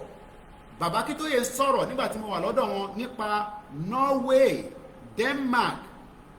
Mo wá ní dádì Norway yẹn lọ́ ti máa ń kópa ńlá wà wọ́n ní bẹ́ẹ̀ ni wọ́n ní a lè replicate the same thing l'Ondo state. Omi tó ń bẹ l'Ondo state kódà ó tó fìdí gbogbo Áfíríkà. Ó mọ̀ èèyàn pẹ̀lẹ́ èmi dé Ìwòpin paper mill, the first in Africa, second in the world, yet olùlẹ̀gbẹ̀yìn náà ni Ìwòpin paper mill. Kò ń ṣe pé wọ́n sọ fún mi mo débẹ̀. Má jẹ́ kó gbé ẹ ní scale pé kó wá lọ bá wọn ṣe polling unit, kó bá wọn lọ dibẹ̀ mú, kó bá wọn máa jí ballot box. Má jí ballot box kankan mọ́ torí pé Nàìjíríà ti fẹ́ lulẹ̀ báyìí, ó dẹ̀ máa lulẹ̀ láṣẹ Èdùmàrè, kò dẹ̀ sẹ́ni tó lè dá dúró lágbára àwọn tó láyé àtọ̀run. Bó bá já wa mẹ́wàá náà ni a máa parí ẹ̀, èyí tó kù tá a bá gbà á àjọ máa ṣe lọ. Bó bá já wa mẹ́wàá ló bá kù lórí ìrìn àjò yìí àdílẹ̀ lérí, torí pé a lè continue báyìí pẹ̀lú ìlú tí kò láǹfààní kankan tó fi ṣe fáráàlú. Ó wá náà I'm a businessman, I'm a Nigerian, mo ń ṣe business. Ǹjẹ́ o lè lo PayPal nínú Nàìjíríà? Mo ń béèrè ní ǹjẹ́ ta bá fẹ́ sáré ṣe transaction nísìnyí kí n send owó sí ẹ lórí PayPal, èló ni dọ́là tó lè ná lórí káàdì ẹ? I'm a businessman. O ṣe business ní Nàìjíríà, má tọrẹ. Trump is a deal, is a real deal. Ṣé Tinubu náà máa fún wa ní deal? Tinubu tó ń bá débẹ̀ òun á kàn máa pọ́ǹpù owó jáde ni. Ṣé owó ló máa ń fúnyàn? Àbí kó bá wa set up business tó máa ṣiṣẹ́? Ṣé Tinubu lè set up end business pẹ̀lú constitution tó ti lulẹ̀ tó ń lò lọ́wọ́lọ́wọ́ nínú Nàìjíríà? A ní 23 years lọ́ fi ń bẹ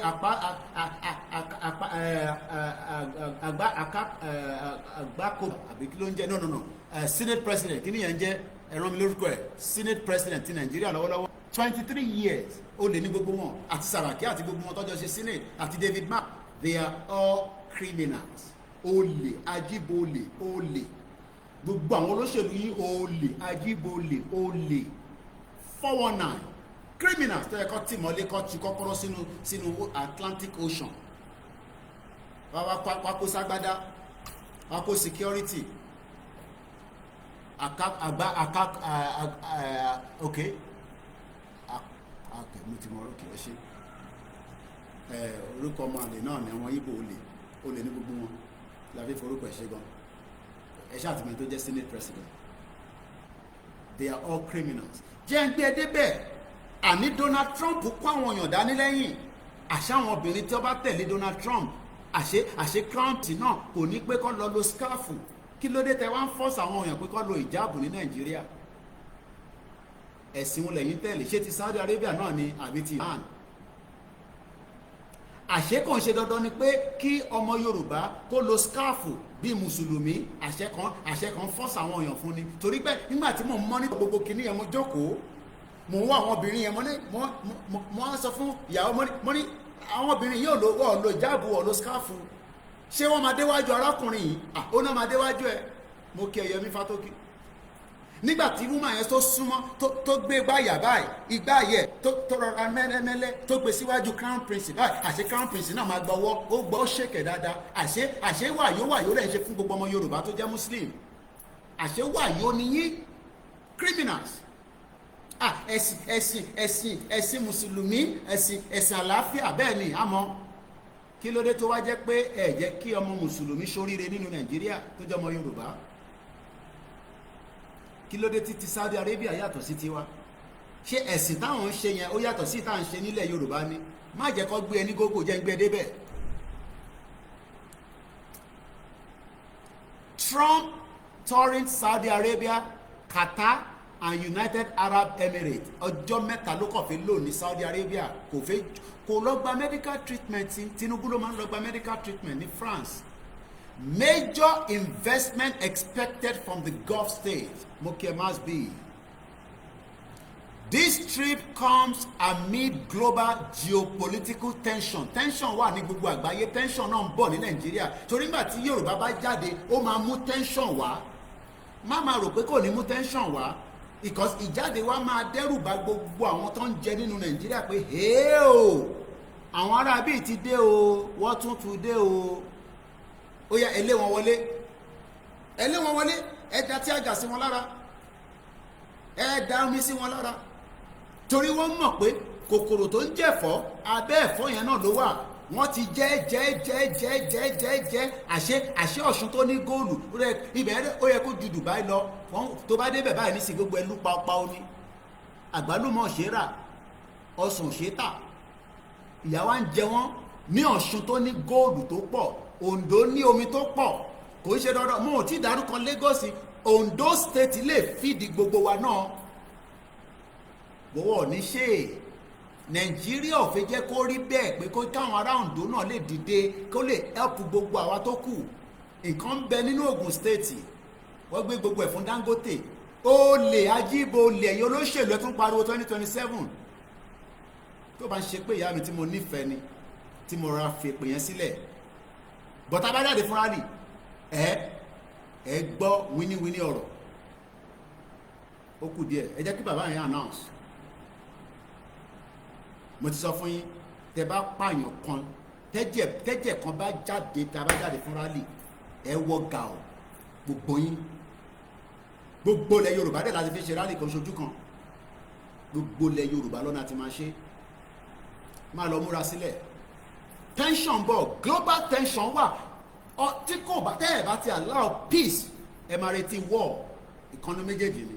It's either you allow peace or you have to go for war. Àwọn ọ̀dẹ̀ fẹ́ la ṣe ń pè fún peace láti 5 years. Àwọn kan tẹ̀ tí ní 5 years yẹn ti pẹ́ jù. Mo ní 27 years ní East Timor fi já tiwọn.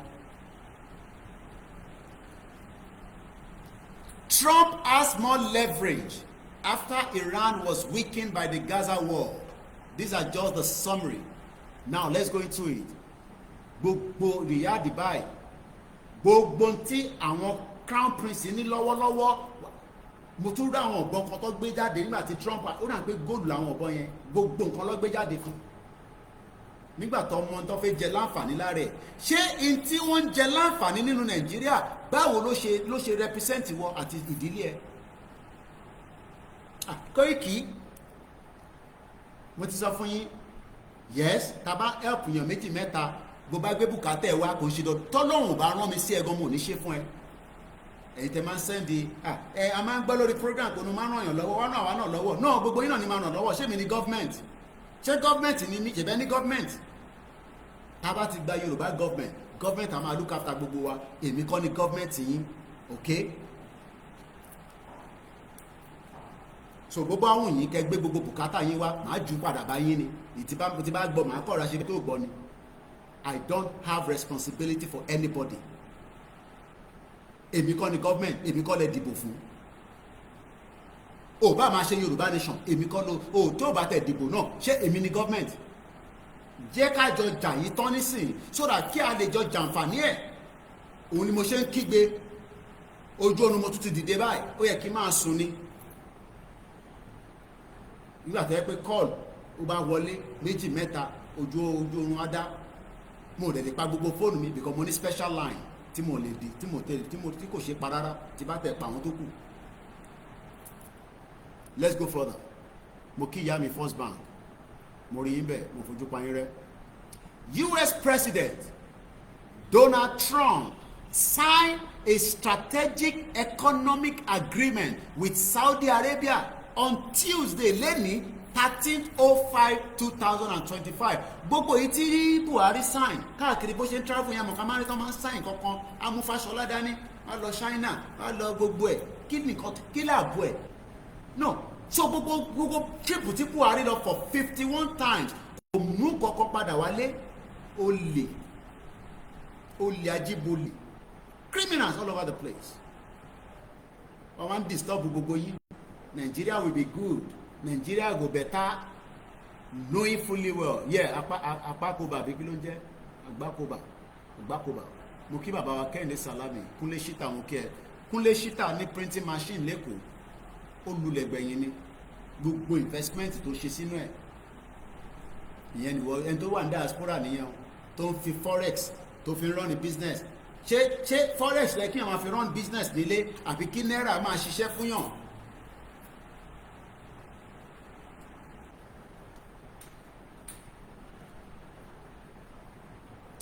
As the oil power roll out the red carpet níbo ló ti roll the red carpet fún Tinubu nígbà tó ṣé nígbà tí Tinubu lọ sí Saudi sọ̀rọ̀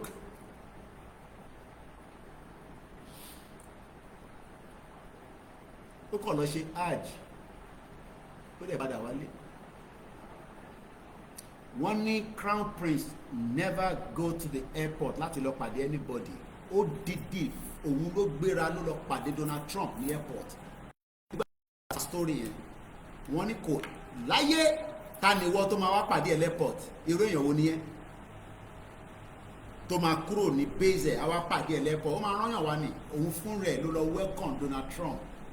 That's the future Yoruba government I want. A government that can be respected globally. Ṣé we wọ́n respect Tinubu globally? Kí ló dé tí Britain ò tí invite Tinubu on a special red carpet wá sí UK? Ṣé mọ̀ kó kàn wọlé bíi visitor ni? A kàn wọlé á park presidential jet sí Stansted airport wàá fi mọ́tò gbé lọ sí private kò ń sún Abuja house mo mọ̀ pé kò ń sún Abuja house because criminal máa sá káàkiri ni kò fẹ́ kí Koiki mọ́ àtàwọn kan mọ́bí tó wà wọ́n máa hide káàkiri just like bó ṣe hide Buhari tó bá wá sí London oríṣiríṣi ilé ló ti ní tó máa hide ara wọn tí ó yẹ kí president èèyàn wá sí ìlú kó wá sí ìlú yàn níbi tí èèyàn wà kó má lè sọ pé president ìjọ ṣé Tinubu ti àdírẹ́sì ọmọ Nàìjíríà rẹ̀ látijọ́ tó ti wọlé ní UK kó tẹ̀ pé wá sí embassy kó dẹ̀ screen gbogbo wa kò sí nǹkan tá kúkú máa ṣe fún bọ́ọ̀tẹ̀ jẹ́ kí àwa wọlé àwa máa pariwo níta kò lójútì kankan kó tẹ̀ pé meeting pé òun fẹ́ rí àwọn kọ́kọ́ select àwọn mélòó kan kó pàdé wọn ní Nigerian High Commission ó ti ṣọdún méjì kò tí ì ráyè yẹn àbí ṣé yẹn wá ní government ní pé kéèyàn travel kó ṣọjọ́ mẹ́ta kó mú take away padà wálé. Donald Trump máa gba take away padà wálé nígbà tó bá dé láti UAE tó bá dé láti Qatar tó bá dé láti Saudi Arabia àwọn businessman tó kó lọ àwọn wá bẹ̀rẹ̀ sí ṣe gbogbo analysis tó kù wọ́n wá máa rán representative wọ́n máa jọ wá ṣe exchange wọ́n wá dá iléeṣẹ́ sílẹ̀ l'Amẹ́ríkà ìwọ wá lọ Amẹ́ríkà nísìn àbí wàá build economy wọn kí ló dé tẹ̀ fi jẹ́ ká build economy tiwa náà nílùú Èkìtì ń bẹ̀ kí ló ṣe Ọ̀ṣun state táà lè build economy wọn ní gbogbo Ìlárọ̀ Ògùn kí ló ṣe Ọ̀yọ́ state ní gbogbo Òkè Ògùn kí ló ṣe Ògùn state kí ló ṣe Ondo state. The more tá bá pẹ́ sínú Nàìjíríà don't expect a future occurrence in those places. Wọ́n tún rán mi létí wọ́n ní Koiki ṣe rántí pé ọ̀rẹ́ rẹ̀ èmi mo kọ́kọ́ ṣe exposition ẹ̀ AFB àbí FDB African Development Bank ìyẹn àwa gbé sùtù sókè báyìí á gbé síbi ọrùn ẹ̀ báyìí àwa nọ̀rùn gbọ̀n báyìí tó bá rí wàá rí pé yes orí ọkùnrin tó dáa they are all 419 criminal ní gbogbo wọn Akínwùmí Adésínà they are all criminals kan parọ́ fún Nigerians òun tẹ̀sọ̀ títọ́ fún wọn náà wàá mọ̀ pé ó ń bá Fúlàní ṣiṣẹ́ ni. This man sọ pé it is a disgrace that the GDP is 188 billion and the GDP per capita is 806 ó já wálẹ̀ láti 2000 ó já wálẹ̀ padà sí 806. Even the World Bank and Dr. Akínwùmí Adésínà should be concerned about these absurd figures of population. Kí ló fẹ́ fi population ṣe kí ni kùn ọ́ pẹ̀lú population. Koiki ìbáṣepọ̀ yẹn ló dáa omi tó ń ta ṣé ó dé Kánò ṣé Kánò ló ti ń ta omi ẹ ṣé o lè lọ ta omi ní ilẹ̀ Ìgbò ní every Monday ṣé o lè gbé logistics ẹ ṣé o lè gbé dé ilẹ̀ Ìgbò níjọ́ Monday so kí ló dé tó jẹ́ kí Biafra máa bá tayé wọn lọ káwúsá bá tayé ẹ lọ kádẹ̀ máa mọ bá ṣe fẹ́ bá wọn ṣe tí gọ́ọ̀mẹ̀ntì wa bá lè garanti pé tó bá Biafra ṣe tó wù ẹ bá sọnù sọ̀hún àdápadà fún ẹ dàn pé kó máa sọ pé mo fẹ́ ṣe business lọ sílẹ̀ Ìgbò mo ti rí nǹkan kan, mo ti rí èédú, mo ti àwọn kan gbà kan wọ́n pè mí wọ́n ní Koiki afẹ́ máa export èédú, mo níta níbo lẹ fẹ́ gbé lọ, wọ́n ní kí n bá wọn wá market, mo ní àní Nàìjíríà ò ń ṣe market for anything. Òyìnbó ní Spitalfield sọ fún mi àti Captain John ó ní blank check ní ẹ lọ kọ figure sí, but issue tẹnu máa dé yẹn ó gbọ́dọ̀ máa dé ní time tẹnu máa dé o. Mo sọ fún Captain John, mo ní ṣó eléyìí máa guarantee, ó ní kò lè guarantee, má yẹ ká gba check yẹn dára walk away lọ sí Spitalfield market, wàá máa rí truck tó ń dé ní gbogbo ìlú àgbáyé, níbẹ̀ ní gbogbo àwọn ọmọ Yorùbá àtàwọn ọmọ Igbo àtàwọn tó pera wọn Nàìjíríà láti máa lọ ra oríṣiríṣi fruit, afẹ́ṣẹ́ yẹyẹ ni, afẹ́ṣẹ́ díìsì ni, Spitalfield market ní London. A lè guarantee iṣu lásán, iṣu tó máa wá láti Nàìjíríà dé UK a 6-hour flight tá máa lóde pa, kò ń ṣe orí kọ̀ńténà la fẹ́ gbé sí o, orí flight. Ìwọ sì wà ń rò pé future kan wà Nàìjíríà nítorí torí pé wọ́n sọ fún wọ́n tàn ẹ́, we are 200 million. Kí ló fẹ́ fi 200 million ṣe? A nídìí láti pọ̀ ká tó ṣoríire. Àpábíò ẹ ṣé gan ni, mo ti rántí ẹ̀, mo kẹ́yìn náà wà. Adélẹ̀ lérí inshallah. Mo kí àwa Pastor Mo, and he says ẹ lọ fọkàn balẹ̀, but he didn't bring anything down. Let's go back to routers. Ntí routers bá sọ má dispute gbogbo news pátá nísìn, ṣé kí gbé débẹ̀ ni, ṣé ká lọ bèrè, ṣé ká lọ wá, mo lè play látọrí látọjá àwọn èèyàn ní gbọ́ àwọn tó wà lórí Facebook, ṣe jẹ́ ń gbé débẹ̀ kó kọ gbọ́ gbogbo news tó máa sọ trap lẹ́nìí for the next 3 days láti Saudi Arabia ni, no doubt about it. Jáde Sky News, jáde bẹ́ẹ̀ torí breaking news òfin mọ̀ tó jẹ́ náà wọ̀ tí ní ká jáde fún rally o, má lọ sọ pé mo ti ní ká jáde fún Donald Trump mo gbé wá bá ọyí o, torí wọn pe platform mi lẹ ti fẹ́ gbọ́ news yẹn, bọ̀ bàbá ló máa announce ẹ̀, tọ́ba rẹ̀ ti announce ẹ̀ gbogbo àná la máa jọ gbé. Breaking news ó ti ń lọ lọ́wọ́lọ́wọ́ ní Saudi Arabia. US and Saudi Arabia sign economic partnership. Torí àwọn ọ̀pọ̀lọpọ̀ máa fi gbọ́ nìyẹn future government ó yá bá ń gbóhùn sókè. Gbọ́ farabalẹ̀ gbọ́. Important ally of the United States, strategically, economically, and I think sending this very powerful message by going there, making it originally first, but one of the first places that the president goes on a trip is really important. We need these relationships in the Gulf. We need them for many reasons. Like I said, we need this relationship in the Gulf. Olúṣọlá Sàràkí, original from Mali. Ẹ lọ fọkàn balẹ̀, principle of deceptive Tinubu matics. Tinubu máa tún jáde nísìn, ṣé ìwọ náà wà lára àwọn tó fẹ́ bá wọn lọ campaign láti gbé àkàrà fún ẹ? Ó fẹ́ bá wọn campaign kọ́mọ Ṣèyí Tinubu wá di governor Lagos State. City boy. We're talking about a Yoruba government that would have impact on the lives of every one of us, that will represent you, to represent me.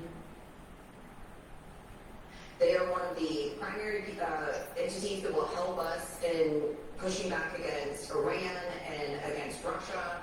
We need these alliances. They're very, very important, and I think it's great that he's there, and I hope that he comes home with all of the deals that he's been working on. I hope he comes back home, because tó bá padà wálé tó bá kó gbogbo deals yẹn wá question ẹ̀. Ǹjẹ́ question Buhari gbogbo bí tí Buhari lọ pẹ̀lú Àbíkẹ́ Dábírí àǹtí mi dáadáa, kí ló ṣẹlẹ̀ àǹtí Àbíkẹ́ Dábírí? Gbogbo bí tí Buhari gbé yín lọ tẹ travel lọ Yugoslavia ẹ lọ káàkiri Yugoslavia kẹ kò sí Yugoslavia ń bẹ ẹ ṣáà káàkiri ẹ lọ káàkiri bí ẹ ṣe oníwòlímọ̀. Kí lẹ mú padà wá fún àwa Nigerians? Kí lẹ mú padà wá fún wa? Nothing. Lies upon lies. Òtútù ń tẹ́ kí Tinubu wá sọ fún ẹ pé 2027 ẹ lọ fọkàn balẹ̀, a máa gbé yín débẹ̀ yọmọ Yorùbá, irọ́ ló pa fún yín o, kò gbé anybody dé anywhere o. Má jẹ́ kí Tinubu mú ẹni gógó, kò gbé anybody lọ sí anywhere, irọ́ ló wà níbẹ̀. Yes, àwọn tó ń wo CNN wọ́n ní Koiki, I'm watching CNN right now. Gbogbo news news tó bá sọ̀rọ̀ Donald Trump èmi àwa gbọ́ pé Donald Trump wà Saudi Arabia màá ní mo ṣe Yorùbá nation mo ní sọ̀rọ̀ ẹ̀ èmi máa link ẹ̀ mọ́ Yorùbá nation láṣẹ sọ̀rọ̀ èèyàn in tó ń ṣẹlẹ̀ lọ́wọ́lọ́wọ́ nísìn in tó jẹ́ káwọn náà máa ronú sí bí mi ṣe ń ronú nìyẹn kò ń sọ̀rọ̀ Fúlàní nìkan tó bá lè máa open horizon ẹ pé future Yorùbá government èmi náà fi participate ó ní láti jẹ́ politician àwọn tí Donald Trump kó lọ tó pọ̀ jù businessmen and businesswomen kò ní di politician kankan kó tẹ̀lé kí ni politician fẹ́ ṣe policy àti law làwọn máa create but àwọn businessman àwọn nísìn wọn máa wá staff báyìí because díìlì fẹ́ bẹ̀rẹ̀ díìlì wo ni Donald Trump máa mú ẹni Tinubu máa mú wá fún ẹ ó lọ ṣe ọ̀sẹ̀ mẹ́ta ní France á dẹ̀ lọ bẹ́ẹ̀ ni tó lákọ̀ lọ fíyàn ànígbà kankan irú gọ́ọ̀mẹ̀ntì wò lélẹ̀ jáwèrè gọ́ọ̀mẹ̀ntì jẹ́ fún America ní Tinubu náà ti sá kúrò Nàìjíríà mo ti ní lọ́wọ́ wà lọ́wọ́ mi jẹ́ ń gbé débẹ̀ má sá lọ o ní data o jẹ́ tètè lọ tọ́pọ̀ Tinubu Jagaban ọmọ olódù ọdẹ ilé tí mo wo báyìí ó gbé pépà báyìí ó wà ní plane irọ́ ni o kò rí ṣe ń gbá ní tó gbé síwájú yẹn kò rí irọ́ ni o ó má yọ mí lẹ́nu ya picture yìí jàre ká jù síta fún Koiki àtàwọn tó mọ̀ Jagaban ó yá ẹ̀ tí ya picture ẹ̀ tètè yá dáàdì ẹ máa wo bíbá yo orí screen ṣé ó ti yá dáàdì mo fẹ́ capture dáadáa ẹ súnmọ́ window yẹn ẹ jẹ́ kí pépà yẹn lọ sọ́wọ́ òkè so that tọ́wọ́ ti ẹ lo glasses yìí àkọ́mọ́ ti gbà ó yá ṣé government no okay on a serious note ṣé government ní Tinubu run kátẹ̀ fi Yorùbá nation sílẹ̀ ṣé government ní Tinubu yìí run ẹ jẹ́ gbé picture yẹn wá fẹ́yìntẹ́ wà lórí Facebook ẹ̀yin tó kù nígbà tá a bá parí program ẹ mọ̀ kí n máa ń download ẹ máa gbọ́ mo gbọ́dọ̀ download di èmi ò lè fi fídíò mi sílẹ̀ lórí social media bí ṣe ń parí ẹ̀ mo máa download ẹ̀ torí pé gbogbo ọ̀fẹ́ ni nígbà tá a bá ti gba country wa tí mo mọ̀ pé the dust have settled àwa náà àwa wá ilẹ̀ tó dáa àwa kọ́ Koiki gbogbo fídíò wa wàá kọ̀ wọ bẹ̀bẹ̀ àwa máa wo ilé èyí tó bá fẹ́ wo technology ni tó bá ṣe ń wo short kékeré ẹ̀ ilé ni mo fẹ́ báyìí wàá kọ̀ technology ní báyìí a kọ̀ gbé wá sórí fóònù ẹni technology ti débẹ̀ bọ́ǹbà mọ̀ sí mi wá lórí ètò kí n má lo bọ́ǹbà tàbí sí tó bá sí lórí ètò a lè má lo tó bá dẹ̀ ti wọlé mo bá ń archive ẹ̀ ni torí gbogbo fídíò tá à ń ṣe future wàá wá sí studio wa big studio wa wá sí big studio wa kí n kọ́ studio nísìn ṣé Nàìjíríà gẹ́gẹ́ bí country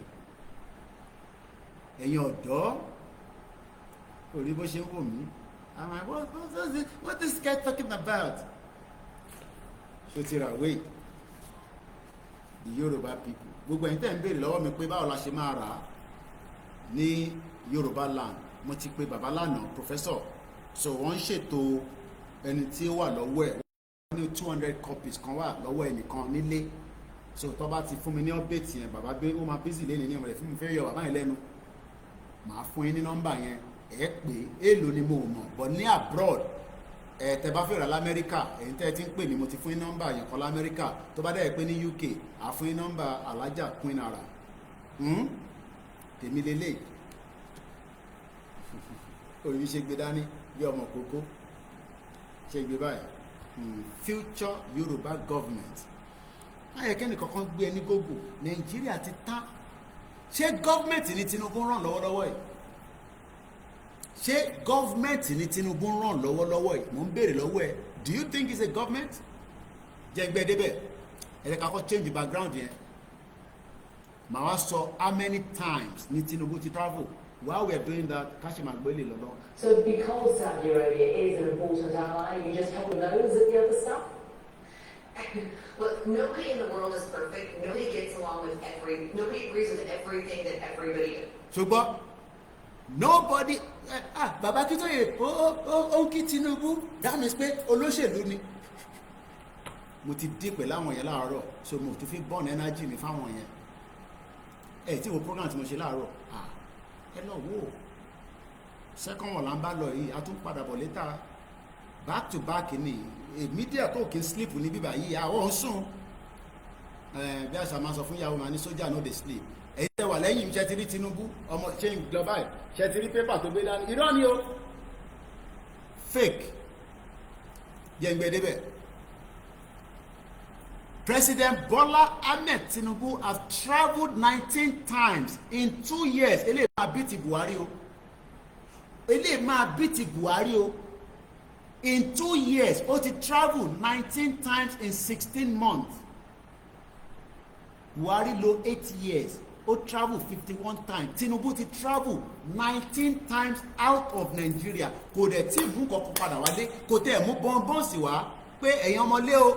Nígbà tí mo dé o mo mú bonbons wá o ó yá máa lọ set up bonbons ní Iléṣà máa ta puff puff ní Makurdi a lè ta president kí ló dé àwọn Boko Haram ò jẹ́ ká gbádùn ó yá lọ Plateau a lè gbé ní Plateau ibẹ̀ yẹn náà hot ìbòlẹ̀ wá lè gbé ó yá lọ sọ́dọ̀ ilẹ̀ Igbo ibẹ̀ yẹn náà hot military pọ̀ níbẹ̀ Janwe country mo rí doctor mi mo ní dárúkọ ẹ̀ àwọn èèyàn yìí ọlọ́run bá ń kẹ́ ìfẹ́ táwọn ilé ní sílẹ̀ Yorùbá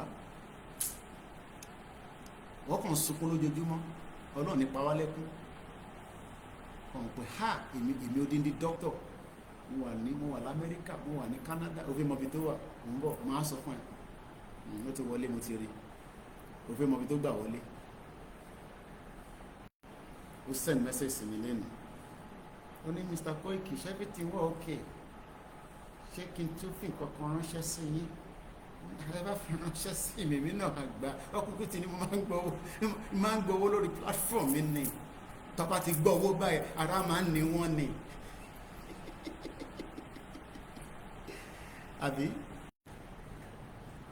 tàbá ti gba future government ò ní ní láti máa wọ́ọ̀dì nípa owó tèmi fi gbà mọ́ tí èmi kàn nílé gbowó mọ́ lórí social media àjọmọ́ run business àwọn ibì kan wà nílẹ̀ Yorùbá tó súnmọ́ ẹ̀gbẹ́ omi èmi ò tẹ̀ fi gbé láàrin Lagos ẹ ṣáà gbé mi lọ sọ́nà Oǹdó ìjókòó sábẹ́ igi bá igi òróǹbò ọgbọ́n tí bàbá Akíntóyè sọ what will be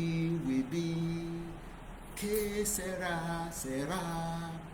what will be pé Yorùbá nation ní dúró yẹn bá parọ́ lẹ́pa mo kẹ́ ẹ̀ tẹ́ ń gbọ́ mi láti Australia ẹ lọ ṣe sùúrù mo ní bó jáwa 50 ló bá kù àdílẹ̀ lérí lọ́ọ́ máa dira mo bẹ̀ torí Ọlọ́run àìkẹ́ni kankan àṣegbé tí Donald Trump dé Saudi Arabia àṣẹ obìnrin lè gba crown prince lọ́wọ́ àṣekò ń ṣe wọ̀ so kí ni màá sọ fún yín pé kẹ́ lọ ṣògùn kẹ́ lọ máa múra sílẹ̀ kẹ́ lọ máa rúbọ kẹ́ lọ bọ̀gún kẹ́ lọ bọ̀ èṣù tó wá ń question ẹ̀ tradition tàwa nìyẹn tradition tí wọ́n ni wọ́n play out ní Saudi Arabia gbogbo aṣọ tọwọ́ pátá mo rí anything tó jọ mọ́ aṣọ òyìnbó níbẹ̀ gbogbo wọn kò múra gábólẹ̀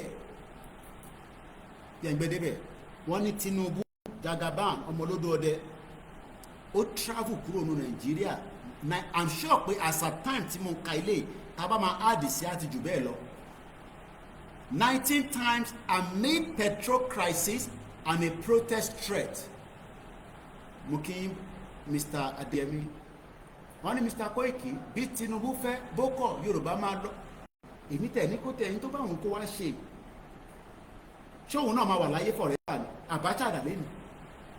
Abacha dà lẹ́ni kò sí tó wá sáyé tó ní lọ mo fún ní 30 years tàbá jáde tó bá òun ẹ̀yin tẹ́ máa ń bèrè pé sáà ti rẹ́dì gọ́ọ̀mẹ̀ntì ò ṣe bá jà sáwà náà ń bá gọ́ọ̀mẹ̀ntì jà ni àwọn ọba gọ́ọ̀mẹ̀ntì jà lára Ọlọ́run jẹ́ káwa bá gọ́ọ̀mẹ̀ntì jà ẹ̀tọ́ wa la wá béèrè mo kíyà mi Rachel Abọ́sẹ̀dé mo fi tọ̀wọ̀tọ̀wọ̀ mo fi kí mo ní mi ni last man standing international journalist o mọ̀ pé o gbọ́ yẹn láàárọ̀ torí program tí mo bá wá láàárọ̀ yẹn mo lè máa sọ̀rọ̀ Donald Trump nígbà yẹn torí tí mo bá wá láàárọ̀ yẹn afẹ́fẹ́ yẹn fẹ́ lọ lọ́wọ́lọ́wọ́ báyìí ó ti fẹ́ débẹ̀ bọ́tún sọ mí àná láti dá wọn lóhùn àti fún wọn lésì ìtọ́fẹ́ mọ̀ àrífilẹ̀ pé Koiki bá wọlé ní ìjọba bínú á bẹ̀rẹ̀ sí tú gbúdúgbúdú sílẹ̀ ó yá ẹ̀já gbọ́ tí Tinubu ṣe. Nigerian President Tinubu and Petroleum Minister Mr. Bola Tinubu has been global trotting just like Buhari 51 times ní Buhari travel mo kí ẹ Tokyo 778 mo kí ẹ tẹ́wà lórí Twitter page MixLR mo kí ẹ Ògúnmọ́lá Abíọ́dún èèyàn yìí.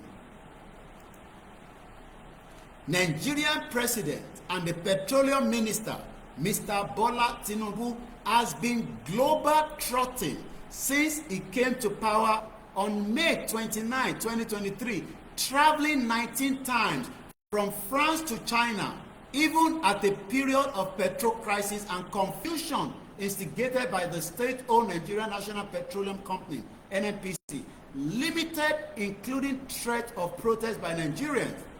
In all of these trips abroad, Tinubu kọ́kọ́ parọ́ fún àwọn tó wà ní Saudi ní United Arab Emirates. Ó ní mo ti bá wọn sọ̀rọ̀ níbẹ̀, ẹni tó bá fẹ́ ìwé bàbá Akíntóyè ilé nǹkan sí ẹ reach out à á sọ bí tí ẹ ti máa ní access sí ẹ pè mí ẹ pè wá ẹ má wàá gbàgbé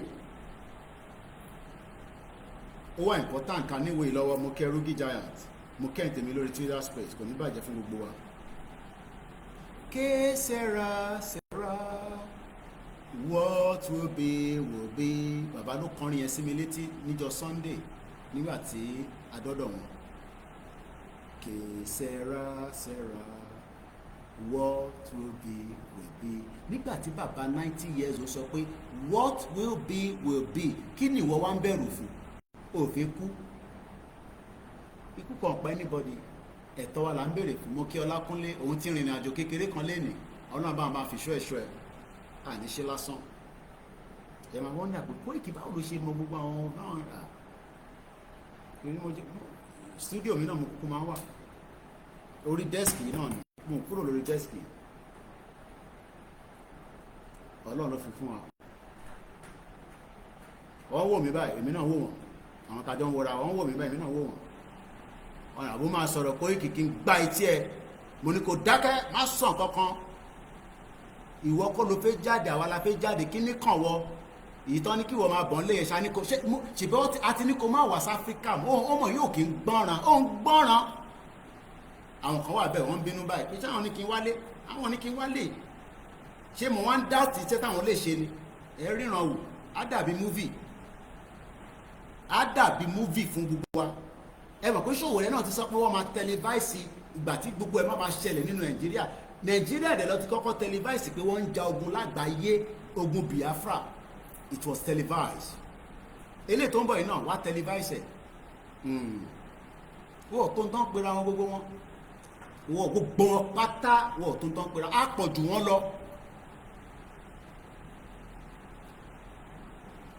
Mo ń research ibi tí mo jókòó sí ẹ mọ̀ pé AI ti wà gọ́ọ̀kì ti wà lórí Twitter mo wá lọ béèrè àwọn ìbéèrè kan ṣe mọ̀ pé we can make history if we are all gonna push out together. Kò tí ì síbi tí 30 million people ti jáde pé kí gbogbo wọn jáde ní different cities we can beat a record. Ẹni tó dẹ̀ lè ṣe rẹ́kọ́ọ̀dì ẹ̀ náà ni akọni wa Ìgbòho Òòṣà kábíyèsí Elédùmarè wọ́n mọ̀ náà ni enough is enough. Tẹ́ bá rò pa máa gbà ìrọ̀lẹ́ pa. You think it's easy to leave United Kingdom and come and sit in Africa and be shouting like this? Ó rò pé easy. Bó ṣe easy yẹn náà la ṣe máa ṣe. Àwọn tó fẹ́ dé láti Ghana tó fẹ́ dé káàkiri wọ́n ti ń prepare. Ẹ rò pé fíìmù ni. Ẹ rò pé fíìmù. Ẹ má jẹ́ kí ẹ tètè jẹ́ ká jọ jókòó ká yanjú ẹ̀ between now and now tí bàbá Akíntóyè máa fi make announcement yẹn nínú oṣù. Orò kí máa sọ pé next month orí òpè. Òun bínú pé mo sọ pé mail àfi jáde kí ni wọ́n lọ́kùn ẹ̀ pẹ̀lú yẹn.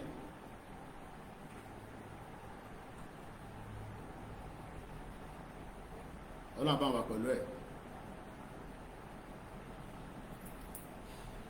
What will be kèsèrà.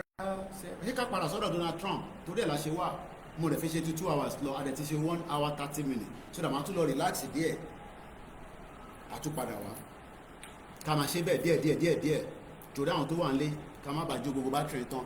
In all his trips abroad, President Tinubu has failed to find solution to petrol crisis and the country cost of living catastrophe which is ranging at least 63% of the population. Do you understand what that means?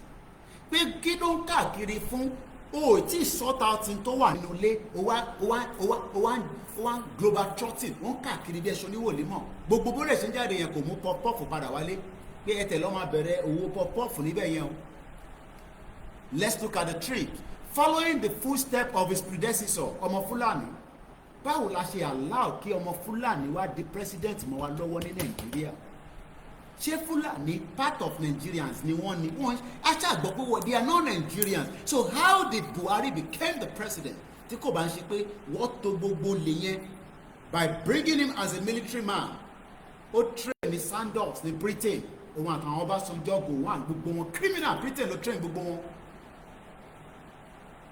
Tinubu tún wá lọ fà wá torí pé ambition tiẹ̀ náà Buhari wá ní ọwá gbogbo wọn wá jọ kó Fúlàní terrorist wọ́n kó wọn wọnú ilé àwọn èèyàn wá yọ wá lẹ́nu ó wá jẹ́ kí progression wà ní gbogbo ilẹ̀ Yorùbá. Let's go further. Following the footsteps of his predecessor, President Tinubu has traveled 16 times in 12 months of his government. Based on economic post, check. Mr. Tinubu traveled to France 3 times. Ó ti jù bẹ́ẹ̀ lọ nísìnyí. Between June 2023 and August 2024. Àìtí ka èyí tó lọ after August 2024. Mr. Tinubu also traveled to France on June 20, 2023. He was in United Kingdom for 4 days. Kò mú ṣìngbá ìpadà wá. Tinubu kí ló wá ṣe ní UK ní 4 days. Gbogbo tí Donald Trump fẹ́ lò lọ́wọ́lọ́wọ́ ní Saudi Arabia ọjọ́ mẹ́ta ni kò gbọ́dọ̀ sún ọjọ́ kẹrin níbẹ̀. That is a government that works for the people. Kò nídìí láti lọ ọjọ́ mẹ́rin, ọjọ́ mẹ́ta is more than enough to sign all the economic part. Òun ni wọ́n ṣàlàyé fún wa tá à ń gbọ́ lórí Sky News yẹn jẹ́ ń gbé débẹ̀ padà gbóhùn sókè. What you have to do when you're dealing globally, when you're dealing with international partners, is you have to think about big picture. And you have to think about big picture. What was President Tinubu doing in UK for 4 bloody days that doesn't brought anything or bring anything? What were you doing in UK for 4 days and you could not bring anything back to Nigerians? Wasteful effort. And you are still going to come and tell Nigerians to come and vote for you in 2027? Kí ló fẹ́ offer? A failed government. What can you offer? Ẹ̀rí tí gbogbo wọn sunkún sábọ́. Ṣé kí n gbé débẹ̀? Ẹ jẹ́ lọ line ẹ̀ quickly. Kí n lọ sọ́dọ̀ àrólé. Ẹ gbọ́ táwọn tó jẹ́ APC ń sunkún sábọ́, wọ́n ti sunkún sábọ̀. Bọ̀ gbogbo wọn olè náà ni wọ́n. Wá tún jáde padà nísìn wọn náà tún fẹ́ kí Tinubu padà wá ní 2027 kó wá complete 8 years àti pé 8 years yẹn ó ní any ìwúlò kankan for anybody. Do you need somebody to be doing 8 years that doesn't have any impact? Let's go to Arole 1010 program tó ṣe lánàá jẹ́ lọ line ẹ̀ up fún ẹ kó gbọ́ bí àwọn ọmọ APC ṣe ń sunkún sábọ́ máa gbé débẹ̀ and you will realize that this country called Nigeria is a shithole. Mo fẹ́ sọ́ọ̀sì ibi tó wà gangan ni. Ẹ jẹ́ ká ṣe máa gbọ́ ilé lọ́nà.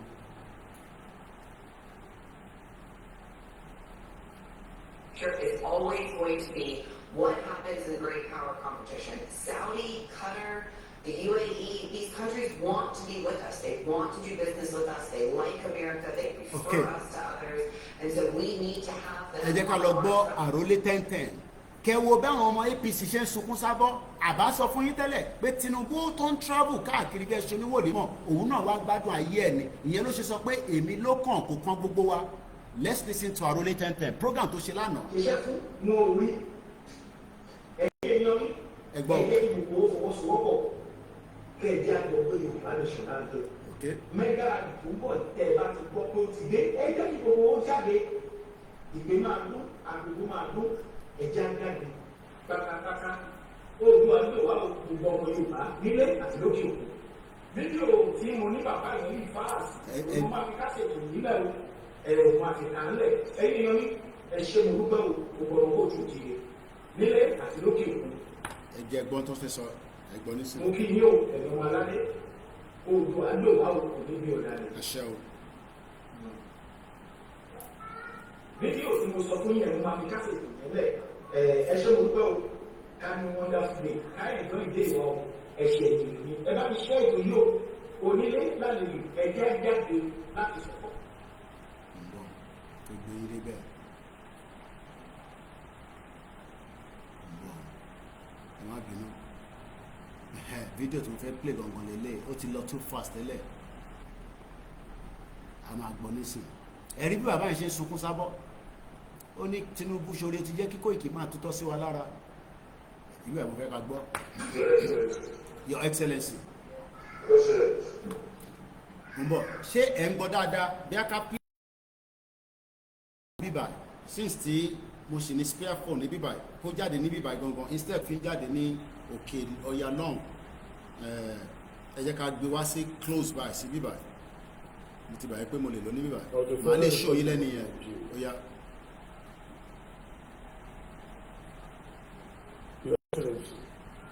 Baba Bola Ahmed Tinubu, the Jagaban of the universe. Kẹ́pọ́sà. Okay, Ọlọ́run jẹ́ kó pẹ́ o, ààrẹ á lé o. Ẹ̀mí ọlá kò mú o. Ààrẹ ò ní ṣe o. Ẹ kú sí ọ̀dọ̀. Ẹ kú fi ọmọ ènìyàn ṣe. Okay. Bàbá mo rò pé ẹ ti ń gbọ́. Bàbá mo mọ̀ pé ẹ ti máa gbọ́. Màá kọ́ ṣí ojú bàbá yẹn so that bàbá tó sọ̀rọ̀ lélẹ̀ oníyà yẹn pọ̀. Ebi pọ̀ jù. Tinubu tó lóun jíde ká fún mi. Bí ọ̀lẹ. Okay. Bí ẹ tí ò mọ ṣẹ́ṣì. So ẹ jẹ́ ká jẹ́ máa ẹni tó fẹ́ ṣiṣẹ́ gan kò tiẹ̀ wá ríṣẹ́ mọ́. Okay. Ẹni tó níṣẹ́ lọ́wọ́ Ilé ìwé ni ẹ gbà. Okay. Bàbá inú gba owó oṣù kò rí nǹkan tó lè fi rà. Okay. Ọláìsí dẹ̀ríkà ó ti di 1,005. Okay. Ọlọ́run ló mọ iye tẹ́wà jẹ́, Ọlọ́run ló mọ iye tí gàrí jẹ́, owó mọ́tò ti wọ́n, owó pẹtrol ti di ṣòro, owó ilé ṣe ló ga sókè, ìnira ni lójoojúmọ́. Bí ìgbà tí mi ò tiẹ̀ wá tó nǹkan bàbá, àwọn agbénipa, àwọn agbénita, àwọn apanilẹ́kúnjayé ọmọ rẹ̀ ti wọlé Yorùbá. Ìjẹgàba of the universe. Ẹ máa tán ẹ tán pa. Bàbá ẹ mọ̀ mí.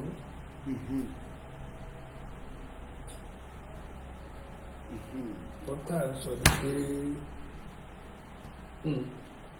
gbogbo tẹ́ ẹ sọ fún àwọn èèyàn kọ́ ló ń ṣẹlẹ̀ yìí o. Mo ní láti jáde nítorí pé mo wà nínú àwọn tó polongo. Mo ṣe polongo fún ara mi. Mo pẹ̀tù ní polongo kan. Bàbá ìṣọ́tọ̀ ọ̀dẹ̀ tí ní kí n má bóyín. Mo pẹ̀tù ní polongo kankan pé ká tí wá lọ ṣe 2027 ìpolongo tó yẹ kẹ́ máa ṣe nísìn bàbá ìtẹ́gbá nílà káyè tẹ́dẹ̀ bímọ táwọn ọmọ yín dẹ̀ ti ń bímọ òun ni pé kílẹ̀ Yorùbá dá dúró kẹfì Tinubu sílẹ̀ lọ́rùn. Tinubu ń travel káàkiri ní ó ń gbádùn ayé ẹ̀ káàkiri ní òun láti ń sọ fún látẹ̀kan ní bíbá bó ṣe ń lọ France ó lọ Guinea Bissau ó ṣe ọjọ́ mẹ́rin ní UK kò mú kankan padà wálé ṣíngbáì. Mr. Tinubu have travelled to Benin Republic on the 1st of August ó ti lọ sí India ní September 4, 2023 he was in United Arab Emirates. Donald Trump máa débẹ̀ nísìn in the next few days. Tinubu ti lọ sí UAE kò mú ṣíngbáì padà wá ó kàn travel káàkiri ó ti lọ káàkiri ó ti káàkiri kò mú ṣíngbáì bá so bàbá yìí mo pé kò ṣe pé tó fẹ́ deliver fún Tinubu kan tí gbogbo ẹ̀ máa ń sọ nìyẹn a máa deliver fún Jagaban. Nobody deliver anything more than the fact that we break out of Nigeria and we start talking about a future Yoruba government that represents you and represent me. Àti advert fún ara mi. Mo dẹ̀ fọwọ́ sọ̀yà lórúkọ ara mi pé kí gbogbo wa ká jáde. Mo kí ẹ kẹ́kẹ́ goals. Fún the Jagaban of the universe. Ẹ máa tanra yín. Nítorí pé ẹ ti ṣe rí nílùú Èkó. Nítorí pé a dẹ̀ mọ̀ pé ẹ máa ṣe jù bẹ́ẹ̀ lọ. Bàbá àwa ò mọ bóyá àwọn tó ẹ kó rora. Bóyá àwọn ni ọ̀bàlújẹ́. Bóyá àwọn ni wọ́n lè ìlú báṣubàṣu. Bàbá àmọ́. Mo ń sọ tí mo sọ ní èdè Yorùbá, èdè káàárọ̀-oòjíire. Kí àwọn atọ̀hún rìn wá àwọn ọmọ òkè lọ́hùn-ún kọ́ má bàa gbọ́ ohun tó sọ nínú ìṣesọ Gẹ̀ẹ́sì. Gbogbo bàbá ìṣọ́tọ̀. Donald Trump mú ẹni tó jẹ́ CEO open source open AI gbogbo ẹ ti tẹ̀lé gbogbo tẹ́ ń sọ wọ́n translate lẹ́sẹ̀kẹsẹ̀ tó ń sọ ní èdè tó bá fẹ́ gbọ́ níbo lẹ́yìn ṣì wà ẹ ṣì wà ní analog stage èdè wo làwọn kan fẹ́ gbọ́ ẹ ọ̀fẹ́ àfẹ́ ẹlòmíà ní ẹ sọ Yorùbá ẹ má kọ́ gbọ́n tá à ń sọ ní 21st century ìjẹ́ pọ́pọ́ máa gbé sínú machine kan tó máa translate gbogbo ẹ̀ fún wọn lẹ́sẹ̀kẹsẹ̀. Bàbá ẹ̀sìn tí ń fẹ́ pọ̀ jù. Ta ni bàbá yín? Ìwọ̀sí tí ń fẹ́ pọ̀ jù. Etí wa ti ń kú nígboro. Kò tí kún ọ. Àwọn ọmọ yín àbúrò yín kọ̀ọ̀kan ò lè rìn mọ́. Ẹ tí mọ̀ kankan. Ibẹ̀ ni àwọn ló lè ṣe. Ṣé bẹ́ẹ̀ ni àwọn nìkan ṣe? Ṣé bẹ́ẹ̀ náà wọn ló kàn? Àwọn èèyàn dẹ̀ pariwo bàbá ẹni tí wọ́n ní sùúrù. Wọ́n pariwo. Ẹ mọ̀ tí Tinubu máa sọ fún gbogbo wọn nísìn a ní òun fi 4 years yẹn òun fi gauge gbogbo tó ń lọ nínú Nàìjíríà tóun bá ti débẹ̀ ní after 2027 òun á wá ṣe gbogbo tó ń fẹ́ irọ́ ni o má jẹ́ kí wọ́n gbé ẹni gógó. Tinubu is a bloody liar irọ́ pátá ló wà níbẹ̀. Yoruba independent country will work for you with a government. We don't have to be 100 million. We don't have to be 200 million before your life will be better. Kẹ́kẹ́ kú sí ní Koiki wo, èmi wà ní Europe báyìí, atẹ́gùn fẹ́ sí mi lórí báyìí. Ìwọ náà wà l'Africa àbí èmi náà wà ní Europe báyìí. Don't be deceived by Jagaban or Bogilon. Don't be deceived. It's all about them there. Mo kí Ẹ̀sà Ìbálógún. Mo kí Ajé Olókun ẹ̀ṣẹ́gan ni gbogbo ẹ̀yin tẹ̀ ń darapọ̀ mọ́ wa. Ìyàwó Bọ́ládé gbogbo orúkọ tọ̀wọ̀tọ̀wọ̀ mo fi ń pè yín. Don't be fooled. Don't let anybody fool you that there is still a future for Nigeria. Orílẹ̀-èdè Yorùbá, the World Bank should be concerned about the state of the nation. People are starving to death in Nigeria. Nigeria will not change. Mo kí ya bàbá wa Ayọ̀ Fálẹ́yẹ. Igwe James. How many times will I tell you that Nigeria is not a country? It's a business center. Ẹ má bínú mo ti gbàgbé. Bàbá mi Adé, wọ́n ní kí ló máa ń ṣe wọ̀wọ̀ in our dem. Ìbò péré ní international journalist. Má máa pe Nigeria ní country. Mo ti sọ fún ẹ pé business center ni ẹ má mú gbàgbé ní sà ẹ má bínú. Ẹ̀yàn kọ́ ọmọdé ò lè mẹ̀kọ́ jẹ kó máa rà lọ́wọ́. Mo gbàgbé pé gbogbo táǹtì Tinubu káàkiri yẹn business ti ara ẹ̀ ló lọ ṣe. Ẹ má bínú sà. Àjàdígà ní ìmúkíyín. Bàbá mi Adéwùmí ní how can they respect thieves? Bí báwo lọ ṣe máa respect Tinubu? Ó wà ní UK wọ́n tẹ̀ fún ní red carpet. Ọ̀tẹ̀ mọ̀ kó wà nílé yẹ àgbákòbà àbí kí ni ẹ̀ ń jẹ́ olè ẹ̀ ṣe gan ni God will mo kí gbogbo ẹ̀yin tẹ̀ ń darapọ̀ mọ́ wa. Nigeria doesn't value sport. Àwọn tó mú mi rántí Turkey lásán bẹ̀ yẹn tó bá wo basketball wọn ẹ lọ sórí YouTube kẹ type in Turkey basketball ẹ máa wonder pé báwo ni basketball wọn ṣe wà standard báyìí táwọn ọmọ America wọn play ní Turkey. Ó rò pé mo parọ́ ni. Mo kí bàbá mi Ṣùrájú àwọn rẹ́rìn ni wọ́n ní ìbáwọn sọ fún wọn wo Koiki wo ìgbà wo ló máa lu aago ilé tí wọ́n sọ ìyá ti gbọ́ àwa ti gbọ́ àwa mẹ́wàá ta fẹ́ jáde ládùúgbò àwa ti retí àti ṣe tí. Yà padà sọ́dọ̀ àròlé tẹ́ńtẹ̀ bàbá yìí ní òun onójú tí òun ò lè jáde ládùúgbò bàbá yìí mo rò pé ẹ ti ń gbọ́ pé à ń pariwo Yorùbá nation ṣé ti ń darapọ̀ mọ́ wa àbẹ́tún máa campaign fún Tinubu 2027. Kọ̀kan bá la ní sórí ìwà kọjá bá ní bàbá.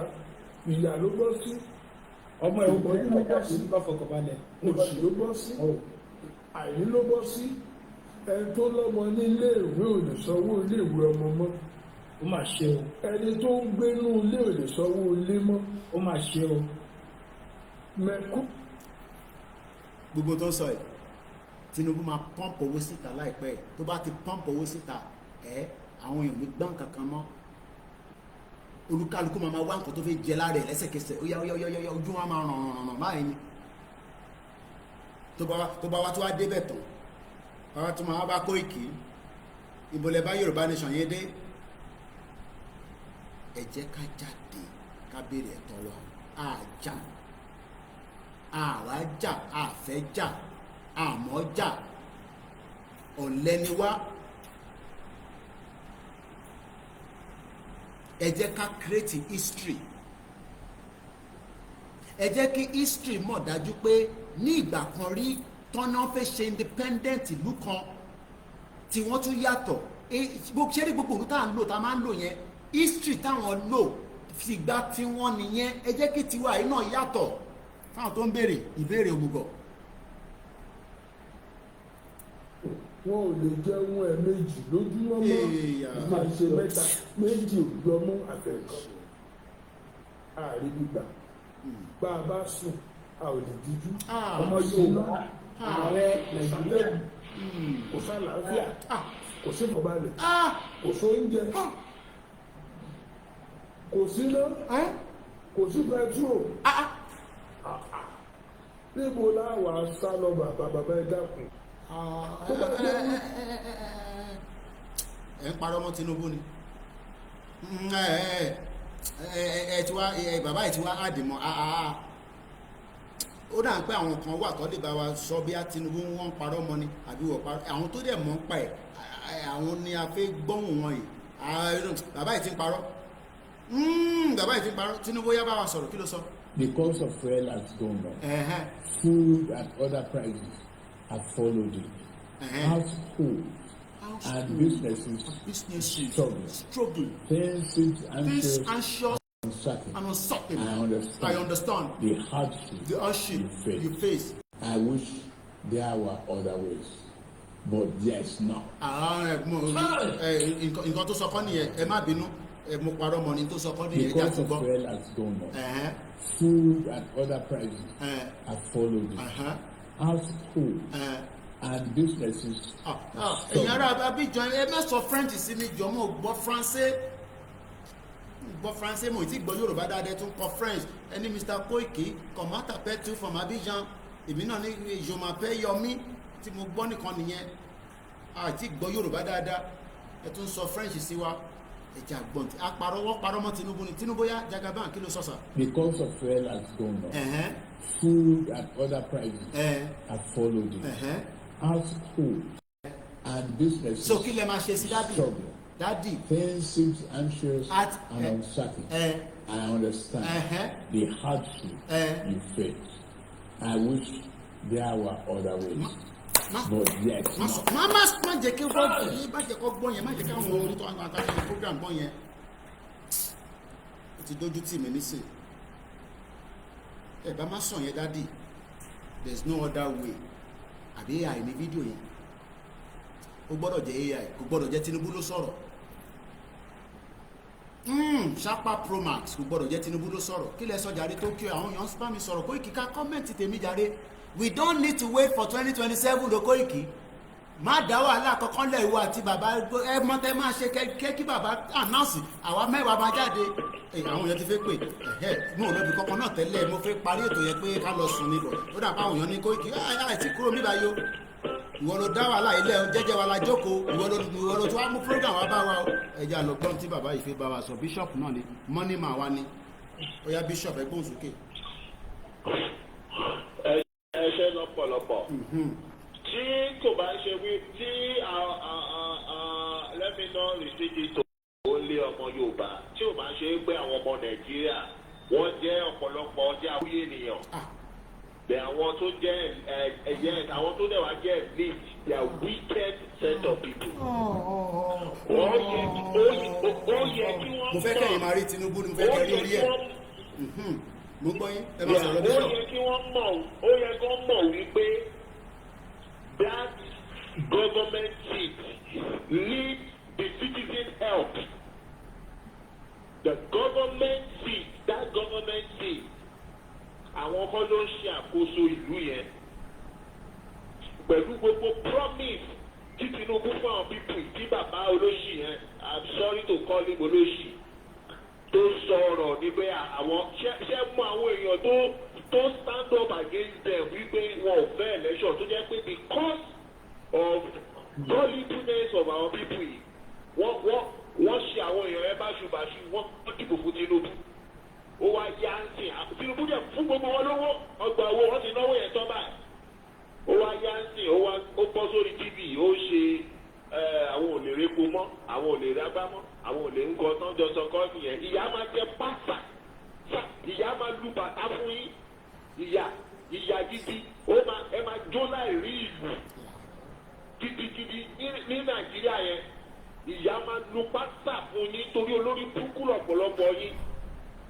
káwọn èèyàn wà kí wọ́n kú rí what Tinubu is saying there is that number one gbogbo nǹkan tó ṣe yìí ó lóun mọ̀ òun dẹ̀ rí òun dẹ̀ mọ̀ nǹkan tó ṣe ó ní pé òun sọ́ọ̀rì wípé gbogbo tó promise yìí òun kò jẹ òun ò lè ṣe lórí bẹ́yẹn and you are thinking that you will need to vote another person even if Tinubu bá tẹ̀ lóò lọ́mọ́ you think that solution will come when you vote another person there kò ní dá fún gbogbo yìí.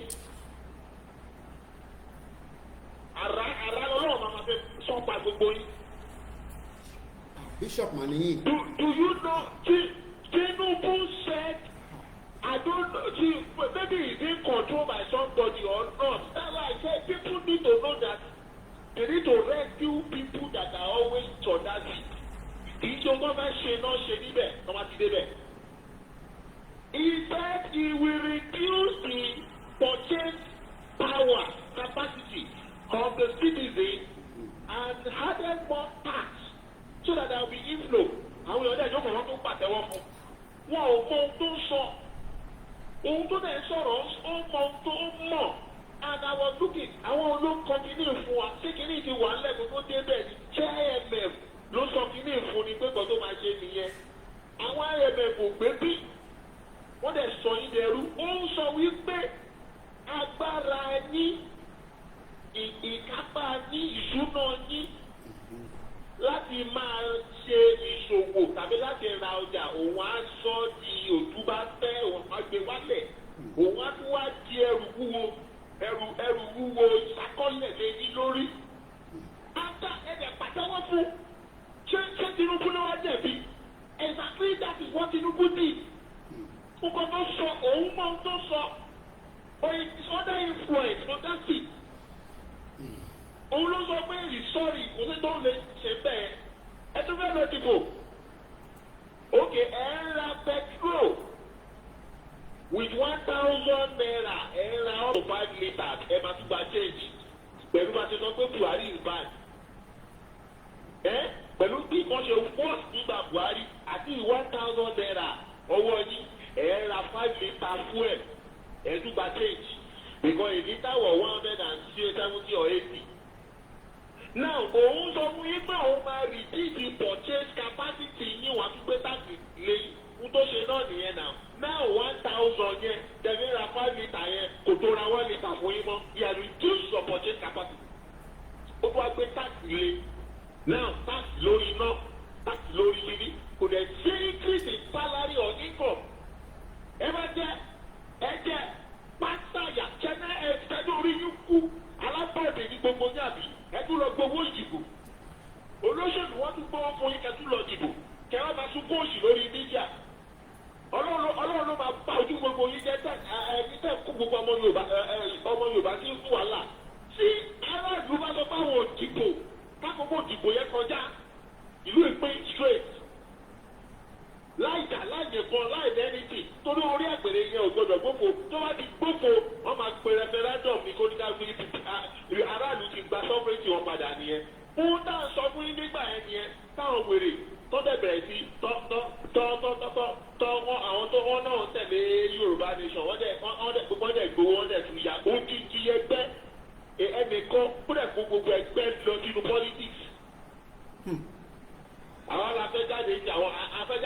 àwọn kan tí wọ́n á ní iṣẹ́ yẹn ló kàn tí a bá ti débi tá a lọ a máa rí nǹkan tó kàn tó bá ti wá bí ẹ̀yìn dá tá a bá ti wá jáde látàtà ó rí campaign káàkiri ìwọ̀n bó sórí social media kó sọ pé YouTube kìíní kan Yorùbá nation kan kó sọ̀rọ̀ kátàkátà bó ṣe ń sọ́ọ̀mù rẹ̀ tún sọ a máa tíráàkì ẹ̀ ó bá wà ní Adelaide ní Australia níbi tó jìnnà jù a máa tíráàkì ẹ̀ ó ní ṣe irú ẹ̀ mọ̀ bóyá ẹ̀ mọ̀ bí a ṣe ń ti àwọn èèyàn nílé tó jẹ́ pé àwọn èèyàn gan tún bẹ̀rù láti máa rìn lójú títì ìwọ tó bá live very well tó lè fi ọwọ́ sẹ́nu ẹ̀rú máa bà ẹ́ fún ní you have many people tó lè fọwọ́ sẹ́nu around you and you don't know what they can do and hungry man is an angry man.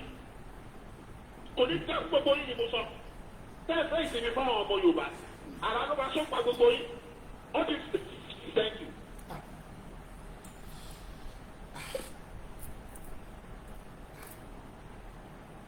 Kẹ́yìn náà fẹ́ pè wọlé bí ẹ lè calm situation yẹn down eléyìí tí bíṣọ̀pù gbé wá báyìí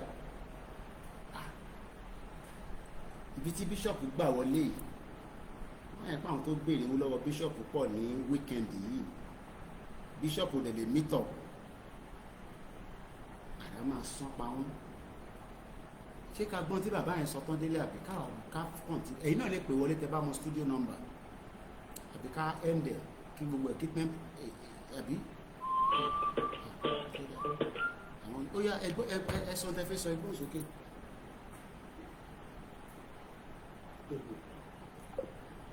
Ẹ sọ̀rọ̀ ní bàbá ìtúgbó tó cut off ẹ bá sọ̀rọ̀ ẹ má sá lọ bíṣọ̀pù bínú tán ok wọn náà wọn fi pè táwọn bá pè kó má jẹ́ pé àwọn máa lọ sọ nǹkan mi kékeré káwọn sọ lórí show Koiki kó má tún lọ ọ̀dà ẹgbọ́n sókè. ètò ni ẹ sọ. ẹ̀rí àkọ́kọ́ ìgbàgbọ́ ẹ̀ gbogbo ìwé wà nínú bá ṣe ìgbàgbọ́ ẹ̀ kan ọ̀gbẹ́ lára wọ́n yà wá ká ta ìgbàgbọ́ nínú mẹ́ta àwọn kò yẹ kó ní kankan tó máa máa bọ̀ wọ́n lẹ́rù kò yẹ kó ní pàtóṣèkì wá ní ìpàdé àkọ́kọ́ mi ìkejì náà àti ní báìbù àti ní òkúrán ẹ̀yìn ẹ̀ lọ wọ́n sọ pé a máa rán òjíṣẹ́ kù yín ní ìlú yín léde yín ìwọ̀n Yorùbá àlóṣìṣẹ́ ìwà ṣe rí ẹni tó lọ bá dẹ̀ fi wọ́n ti kọ́ ó máa jíṣẹ́ bàjẹ́ pé tí ò tiẹ̀ dáadáa dúró ṣé bàbá tó tó yìí ṣe Sunday tó lọ iṣẹ́ ta fi rọrùn gbogbo ẹ̀yìn kéwì gbogbo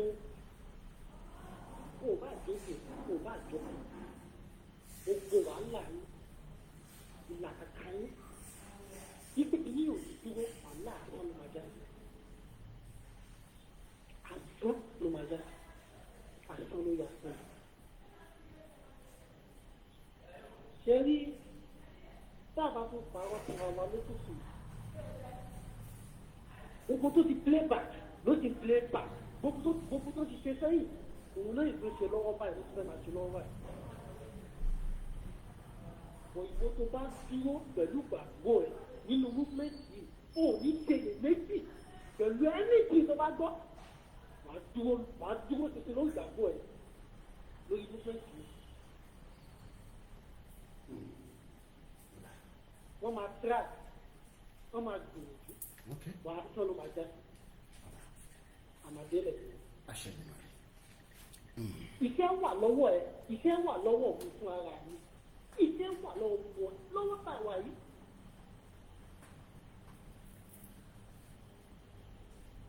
àwọn olórí burúkú atọ́màkú amọ̀nà òun bá lọ wọ́n pe alágbà àwọn àgbà òkú wọ́n dé pa ọmọ lòdì gbogbo bá láti jọ yìí ṣé wọn ò rí pẹ́ẹ́sì gbé jáde ẹ̀rù kò lọ wọn ò rí pẹ́ẹ́sì gbé jáde Tinubu ti wà lórí ìbò ní ọdún mélòó wọn ò rí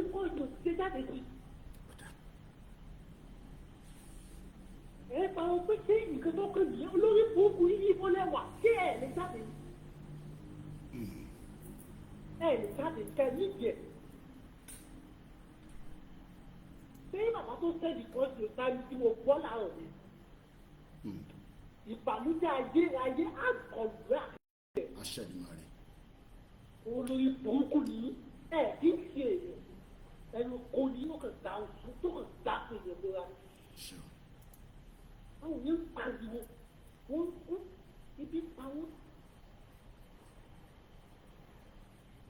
Àwọn kan wá dìde bí ká gbára wa.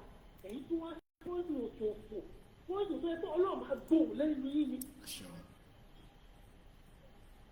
Ṣé ọmọ Yorùbá ẹgbẹ́ ti gbọ́dọ̀ yàn fún yín? Iṣẹ́ yìí kì í ṣe iṣẹ́ nìkan o, iṣẹ́ gbogbo wa ni o. Yorùbá ní ìṣẹ̀ kì í ṣe Yorùbá Professor Akíntóyè o, kì í ṣe Yorùbá ti Sunday Igboho o, Yorùbá gbogbo wa ni o. Iṣẹ́ wà lọ́wọ́ tèmi o. Ní community yìí, ẹ pẹ̀lú ayé jọ. Mo wo fídíò lọ ní Burkina Faso. Wọ́n yìí sàfihàn àwọn citizen.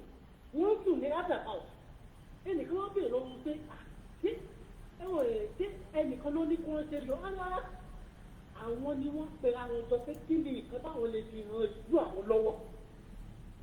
Wọ́n tó wá pinnu ni pé ó ń kálukú wọn máa lọ bí iṣẹ́ láàárọ̀. Ọmọ wa gbé lálẹ́ ọmọ wa ka ìdí ní Adà House. Wọ́n ní kí wọ́n ní ìdí tán ní ìdébẹ̀. Ibi tí ní ti bá tẹ̀lé kó tó lè gbọ́dọ̀ pẹ́sidẹ́ǹtì wọn. Àwọn á ti tètè. Táàsì lélẹ̀ tó wọ àtẹ̀yìn nínú community ẹ̀. Kí nìkan tí wọ́n lọ́mọ sí lè gbé? A ti lè fi stop crisis yìí. Kí nìkan tá a ti lè fi stop gbogbo tó ń ṣẹlẹ̀ yìí? Kí nìkan tá a ti lè fi ran rálì yìí lọ́wọ́? Fún wọn ti tètè bọ́ sí. Ní ìdílé ẹ̀ ní community ẹ̀. Ẹgbẹ́ ayé jọ kẹjọ sọ. Kí ni plan abẹ́lé? Kí ṣe obìnrin àwọn ọkọ̀ ọgbọ́ tó ń ṣe sí ilẹ̀ ká máa sọ nǹkan wà nìyẹn. Confusion. Ìbànújẹ́ ti dé bá wọn. Ṣùgbọ́n lè gbòó tó sọ̀rọ̀, ìbànújẹ́ ti dé bá wọn. Wọn ò mọ tó lọ mọ́, wọ́n fẹ́ mọ tó lọ. Wọn ò dẹ̀ ní mọ̀. Ọlọ́dẹ tó ṣeré ìgbà yìí, orí ẹ̀dùn ló máa pìtẹ̀. Lè gbọ́, tẹ̀yìn, a ti kọ́. Ó lè tètè. Gbogbo pàṣẹ bá máa gbé òfò. Àgbẹ̀ lórí àgbẹ̀ àmàjáde àmàdélẹ̀ ni. You, with you, without you, àmàdélẹ̀ ni àdèmàjáde ìgbẹ́. Nígbà balẹ̀ lè kankan yín ní ó lè dá dúró.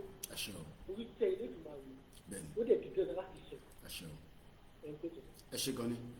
Kákọ̀ gbọ́ díẹ̀ sí nípa ìtarákùnrin yẹn sọ. Àwọn tó yí yín ká ni wọ́n ń ṣiṣẹ́ ibi yìí bàbá bóyá kẹ́ ẹ tún wọn yàn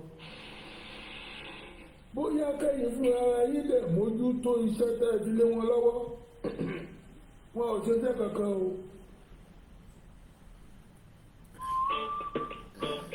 Ká tún lọ sí ọ̀dọ̀ ẹni tó fẹ́ pè wọlé. Hello caller.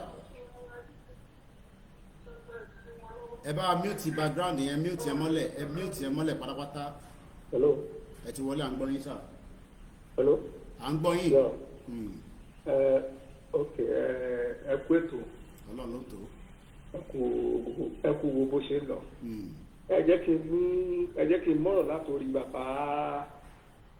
bàbá tó pé àwọn ní àtọ̀ Yorùbá Koran. Ṣẹ́rí lákọ̀ọ́kọ́ náà wọ́n lè rí nǹkan kan sọ torí ìjọ kìíní àná gbà tí wọ́n bá wọn sọ. ẹ ó dàn sá ṣé actor lẹni tó ń sọ̀rọ̀ yẹn. Hello. ara wọn àtọ̀ Yorùbá ni.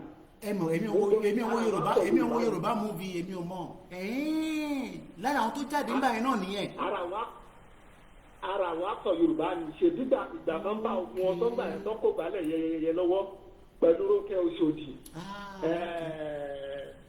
àǹtàlálá nìyàn kí ló ń pè é pẹ̀lú àwọn Saheed Balógun àkóńgbò. ó ṣẹ̀ tí wá yé mi ó ti yé mi nísìn. bàbá tó wà ní kí ló ń pè é. Ọláìyá Igwe tó lọ ṣẹ́ra sí wòwò ní òkun. tó lọ sétí odò gbà kan. Ọlọ́run ló rán òun ṣẹ́ yẹn kò ń ṣóhun Ọlọ́run ló rán. Gbogbo wọn máa padà ṣòfò ni.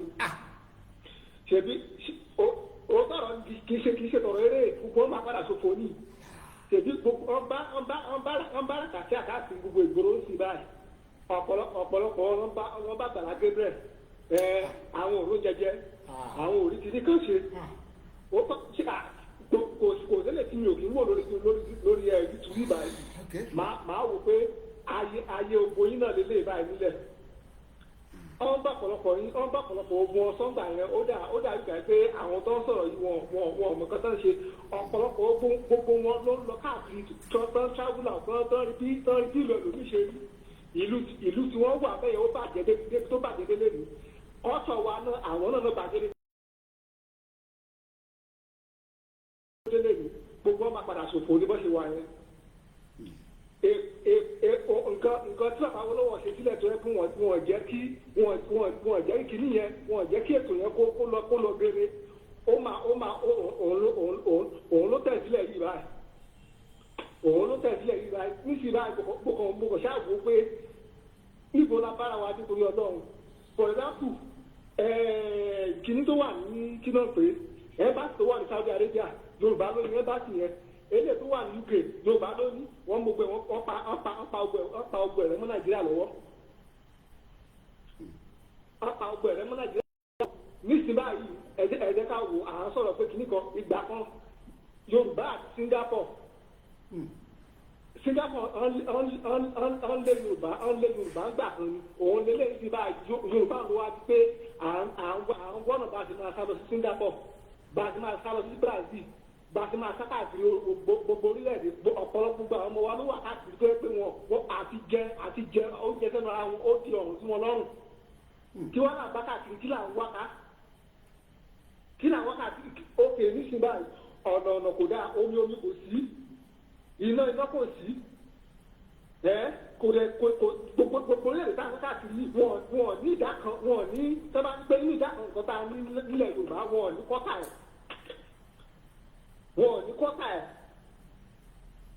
ẹ̀ tó gbogbo àwọn pípù yìí gbogbo ilé tó ń sọ yẹn orí ahọ́n lásán ni nǹkan tó máa jẹ náà bá káàkiri nǹkan tó máa jẹ òun náà bá káàkiri bọ́dẹ̀ ti wà ẹ́ èpè ayé òun máa padà jẹ ọ̀pọ̀lọpọ̀ wọn kú bó ṣe wà yẹn òun máa padà jẹ gbogbo ọ̀pọ̀lọpọ̀ àwọn ọmọ olóṣèlú yẹn kò sí kankan nu wọn tó lè sẹ pé òun wà ní Nàìjíríà lọ́wọ́ kà ń sọ̀rọ̀ yìí àbí ọmọ olóṣèlú wo ló lè sẹ pé ẹ lẹ́ni o bó túmọ̀ sí mọ́lẹ̀ ní títí máa wọn gbogbo àwọn olórin gọ́sẹ̀ olórin Muslim olórin takasùpẹ̀ tó yẹ kó gbogbo akátá ní kò sí kankan nu wọn tó lè fọwọ́ ẹ̀sùn yá pé pẹ́pẹ́sẹ́ o òun dúró òun ṣe kíní kan ṣé ayé nìyẹn ẹ wo nígbàwó mi ò lè sọ torí tí n bá fẹ́ ti máa sọ̀rọ̀ ìdúró ìdílé ṣe bí ó kọjá bẹ́ẹ̀ ó dàbọ̀. èmi ò tẹ́ mọ̀ pé obì máa ń ní oríṣiríṣi ojú nígbà tó wá ra obì dé tí mo wá ń wò wọ́n ní ilé aláwẹ́ mẹ́ta aláwẹ́ mẹ́rin aláwẹ́ márùn-ún wọ́n ní ṣebí obì yìí náà ni ó wà lára ní generate income nígbà kan rí àwọn kan ló máa ń ta obì yẹn iṣẹ́ mo kẹ́ Ṣẹ́gun Honorable mo kẹ́ káàbọ̀ mo fẹ́ kí program yẹn ju 2 hours lọ torí àwọn kan níta tó ṣe ká tó lè láǹfààní àti báwọn èèyàn sọ̀rọ̀ torí tá bá wà lórí program àtúmọ̀ wà engage call our pilot messages ti sọ torí ọ́fíìsì lèmi wà báyìí ojú òun láti tún jí àtúndí ká tó sáré sọ̀rọ̀ nípa Donald Trump just in the summary ká tó máa lọ a gbé ọ̀rọ̀ Donald Trump wá láti fi ṣí wa lọ́kàn pé a future Yoruba government will sign agreement tó máa favour wa kò ń ṣe tó máa favour àwọn nìkan gẹ́gẹ́ bí a ṣe wà nínú Nàìjíríà nísìnyí a future Yoruba government will work to make our life better ìyẹn ni baba Akintoye ṣe sọ pé the good news path to prosperity moke must be bẹ́ẹ̀ ni àwọn lawyer and others èmi ò mọ̀ pátọ̀ ni bàbá yẹn bàbá tó ń sọ̀rọ̀ yìí. ìdààmú ló kún gbòòrò ìpọ́njú ló kún gbòòrò etí kún Bola Ahmed Tinubu, the Federal Republic of Nigeria president. Mo bẹ̀rù sá. Ìtẹ̀ríba sá. Ẹ jọ̀wọ́ sá. Ẹ jọ̀wọ́ sá. Ẹ bá wa kí gbà mí.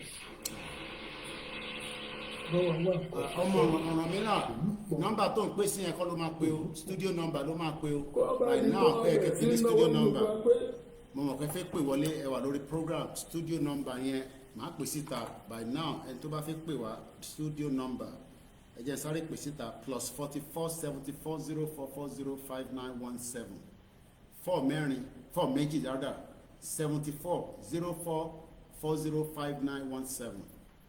Now mo kí àròlé 1010 ìyẹn mo ṣe ní gbogbo wa la ní our uniqueness in program nígbà tí mo ń wo àròlé 1010 lánàá mo tẹ̀ bá ro fídíò báyìí pàdé rí ó kọ́kọ́ àròlé kọ́kọ́ bẹ̀rẹ̀ pẹ̀lú àwọn 18 tó náà wọn lọ vote nígbà tó máa ka vote wọn àwọn méjì péré ni wọ́n mú jáde pé wọ́n wá vote even though àwọn 18 wọ́n tẹ̀léra wọn débẹ̀ lọ́nà vote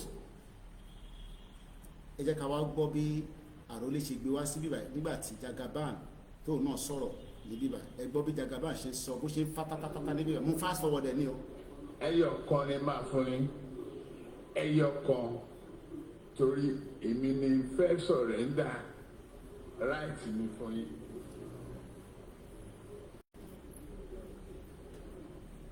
àwọn ulamas tó jẹ́ ògbóǹtagì àáfàá lónìí wọ́n bá mi pé aago méjì àbọ̀ sí mẹ́ta a lè parí ọ̀rọ̀ kí lẹ sọ láti dá wọn lóhùn pé ok àní ẹyọ kan sẹ́ bàrí fúnra rẹ̀ dẹ̀. ẹja gbọ́ nǹkan fẹ́ pè wọ́n wọlé èmi ìmọ̀ pátọ̀ ni ẹmọ̀ pé mi ò dá gbogbo wọn mọ̀ ẹja sáré gbọ́ ọmọ Ọ̀rúnmìlà ẹja gbóhùn sókè brọ́dà mi. Olami Koiki.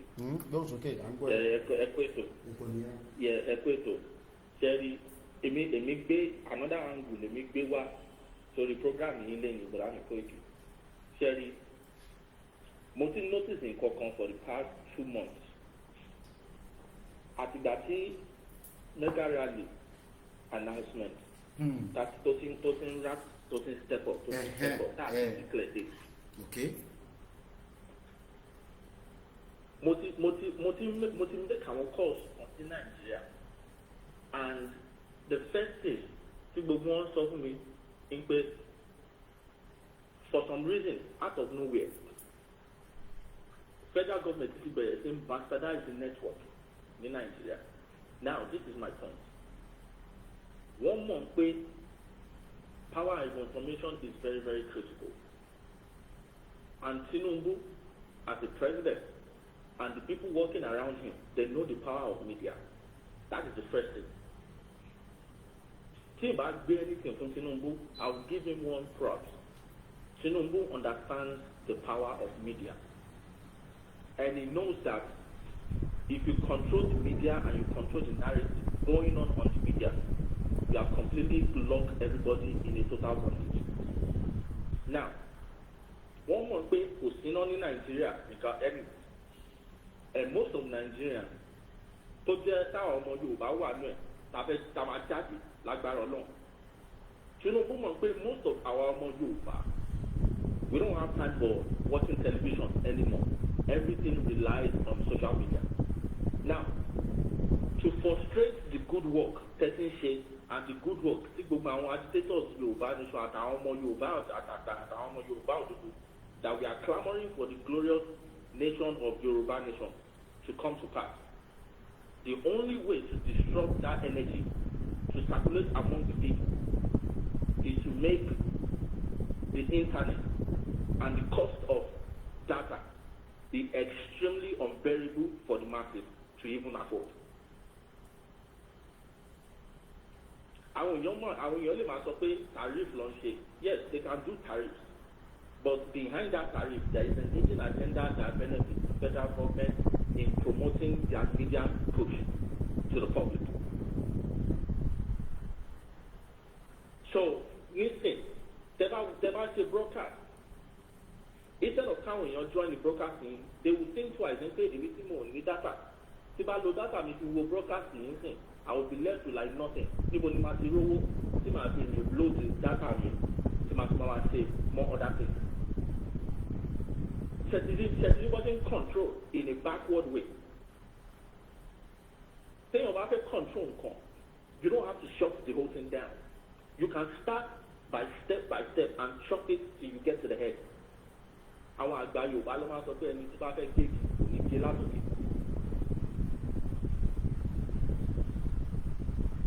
So the mind game that is going on right now, I think it's just beyond the people don't want to rise up to do what they have to do. Because when you take a look at the total state of what Nigeria is today, 70% of Nigerians, they know that Nigeria is totally. But one, they are looking for a messiah. That is the play. If you might blame our majority of our Yoruba, that is the place I'm going to blame them for. They are looking for our Yoruba. We are still busy looking for a messiah that will lead the charge. Why they say àwọn ọmọ òkè ọya wọ́n lè kóra wọn jọ mẹ́wàá kò lè dédé kóra wọn jọ, and with just the blink of an eye àwọn mẹ́wàá yẹn they will become hundreds, they will become thousands, because then ideology tó bá ní all of them pick that ideology and unite together and bind that bond together in one force. They are fighting a fight that God, top belief, approves.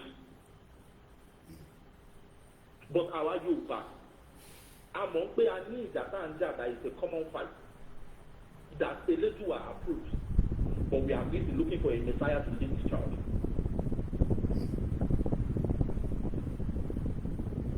So it's a mind game.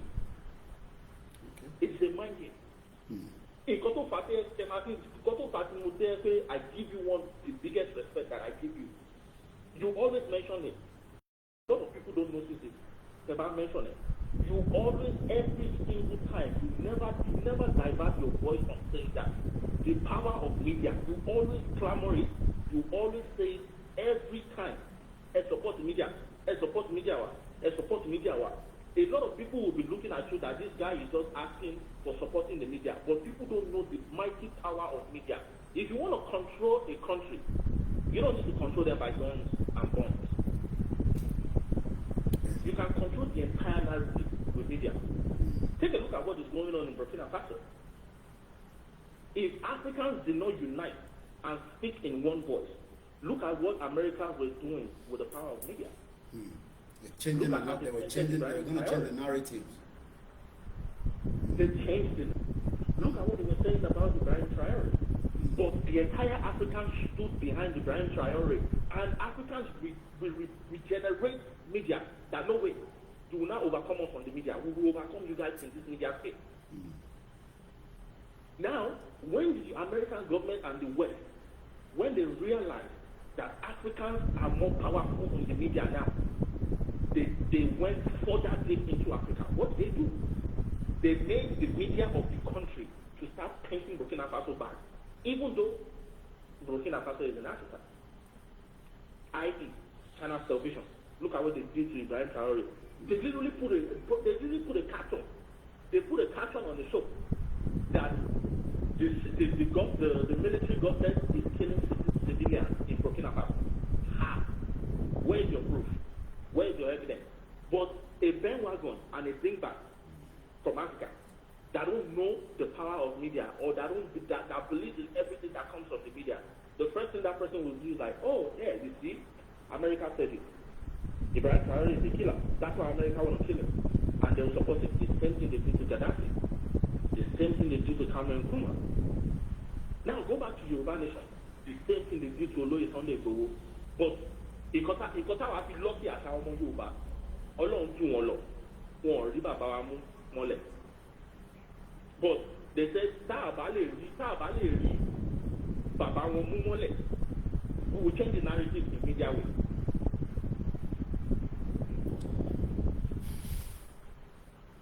So of media is very, very important, and it is controlling the masses. Because any to you come out when you think, what is the time in Africa if they are in the evening? Yeah. Most of them, 99% of them are back. 15 minutes to 5 o'clock, 5 p.m. 60% of them are back from work. But they will never come on social media because they don't even have the data. And as you speak in our media in Nigeria, they will never talk about Yoruba nation on their channel. Even though they have a media house is in Yoruba land, owned by a Yoruba man. Got the master Yoruba never gonna say.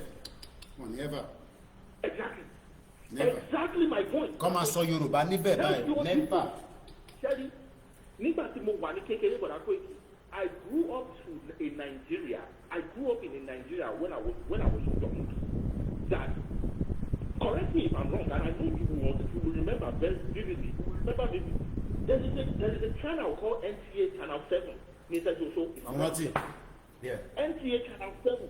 Yeah. NTA Channel 7, Mr. Joshua. Yeah. I remember vividly. Tibawa in the living room, my dad and my mom. I remember very well. I think from 4 o'clock till 7 o'clock, Bobo news to answer the NTA Channel 7 is always in Yoruba. Out of nowhere, but I think it disappeared out of the state.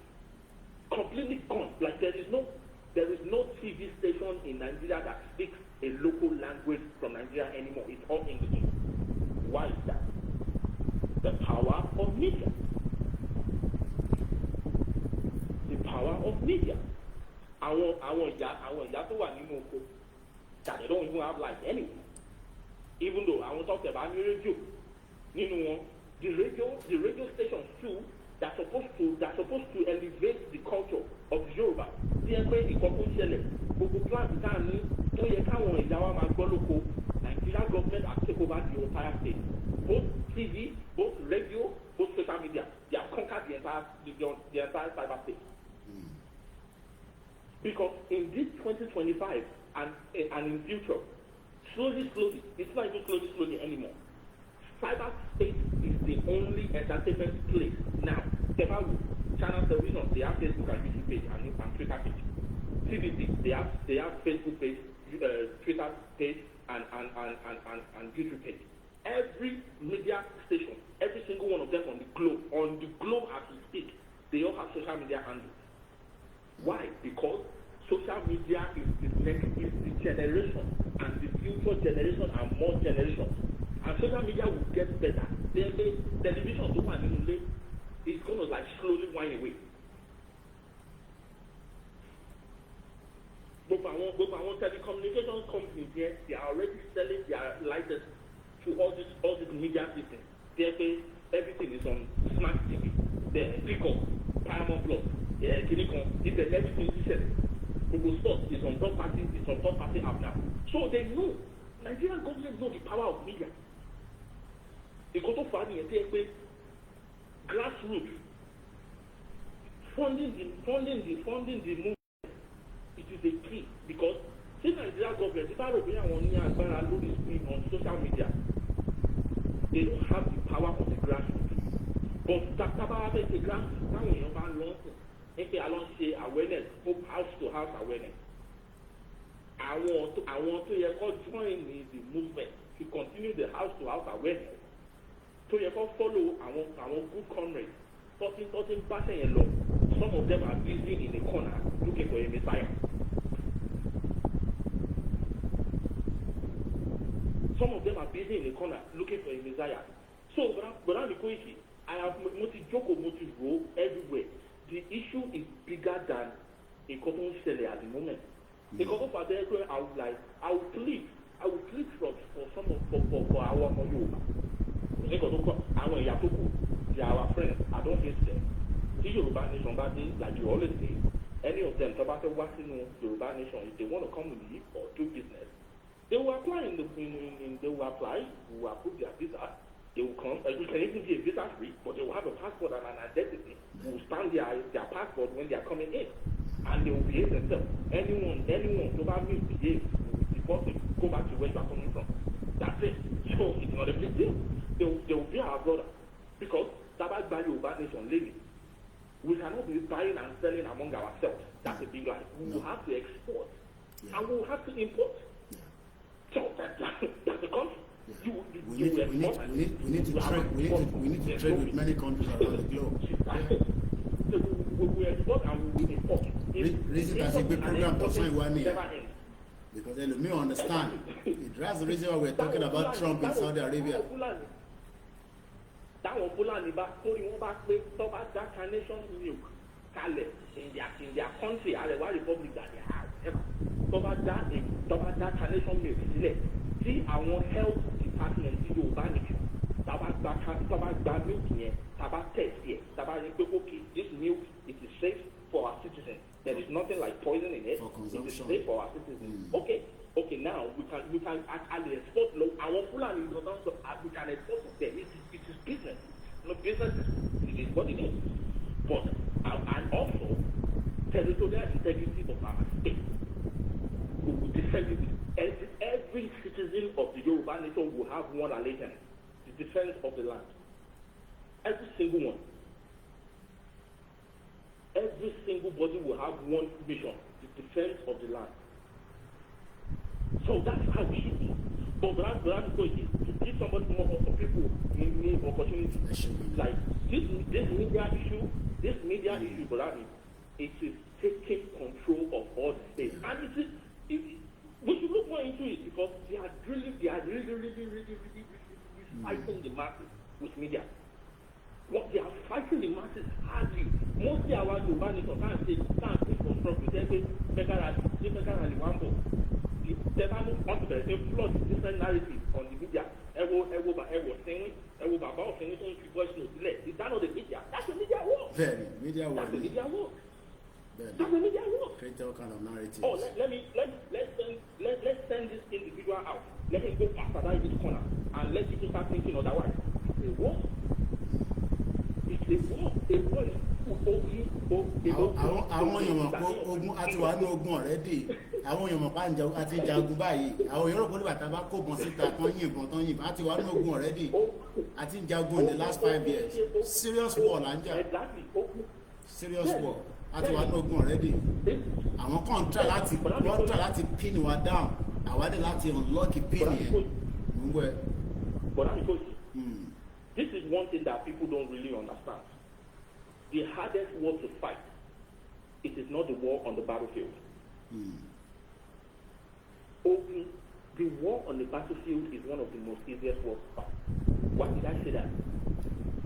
If you notice that they are already killing your soldiers, that you don't have much more soldiers to go, and you have one weapon that can defend you and take majority of the other soldiers out, what are you going to do on the battlefield? You fire it.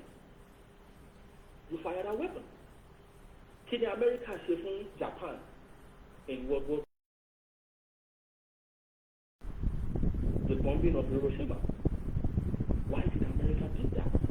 To send a message to Japan that listen, they will continue láti máa pa àwọn èèyàn wa bẹ́ẹ̀ ṣe attack àwọn sójà wa in Pearl Harbor. We have something bigger than the Pearl Harbor that you did, and we're going to use it on you. And what did America do? They approved it and they used it on Japan. Kí ló ṣẹlẹ̀ sí Japan? The war ended a week after. That is what they call power. That is what they call power. But when you are talking about media war, you don't know who you can trust. They can bring your best friend to attack you in a backward war. And in war, we have message you don't portray it that everybody are listening, but they are completely not even listening. They don't even see. If it's all near Agbara, if it's Nigerian government, near Agbara, they will media war of things. Shall broadcast them Facebook? They can decide to block Facebook space from in Nigeria. They've already done that. They've already our page has been shadow banned. I have 500,000 followers on Facebook, and hardly we get anything out of it. What the keep page wa wọnú Nigeria? Hardly àwọn èèyàn fi ń rí wa lónìí Nigeria. That's your feed. See the broadcast feed the internet send out. Once you block it from the radar. Yeah. Like that is the power of that media war is the most scariest war that anyone can fight. And it got attention here for the past 5 years. And what I cannot beat out of it now is that we need to change our own strategy, which is what I want to know, and we cannot reveal that. But that also entails a lot of resources to be able to do it on the ground. Because people fight from on the ground, in it. There are many things that is going on the ground, but they want to know what they like there, what they mobiton is, what they mobiton lossy.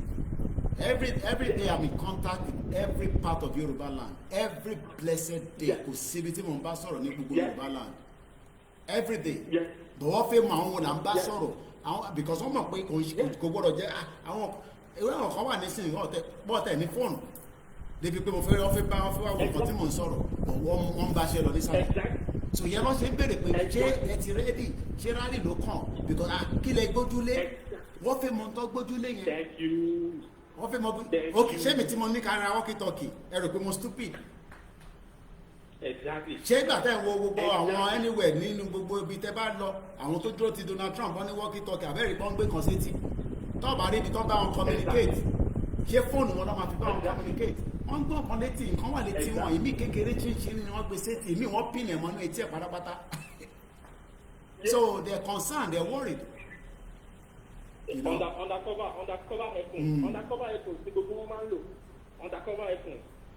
So, but I think a lot of our people will need to understand that Integral and Wasoy has always been what I have said so many times. To win this battle, the media has 80% of the job to do. 100%. The bank boy and Koikimedia, it's not for anything. When she play, it's costing us a lot of money. At least, like I said, almost all our staff now have got at least, full, proper, internet service. They're difficult. But again, we can't rely on that. We need to also, let's see. Most of our Facebook now, we can't have 6 people go live at the same time. And it used to be like that before. Government is the whole money. Well, they can't go live, you see, with 6 people. Bishop were live, maybe by this staff make up when they go live. And it was not like that 6 months ago. But I'm Koiki.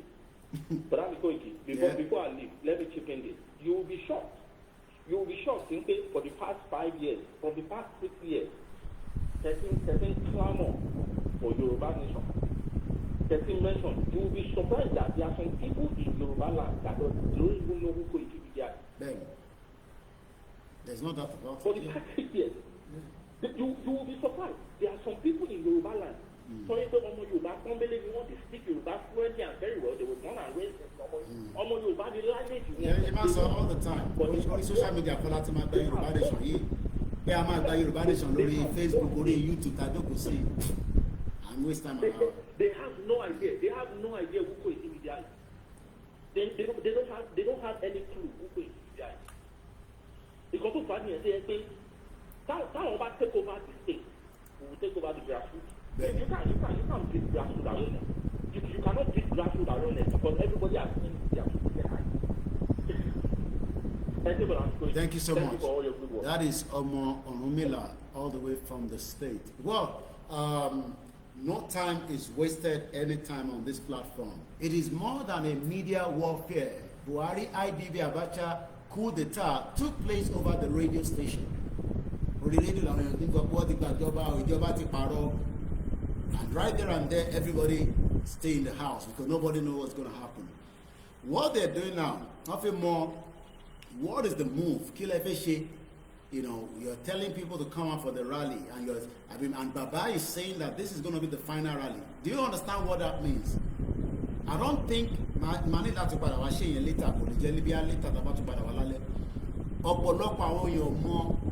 if Baba is saying that this is the final rally, the man is already telling us that at a fair exit in Nigeria.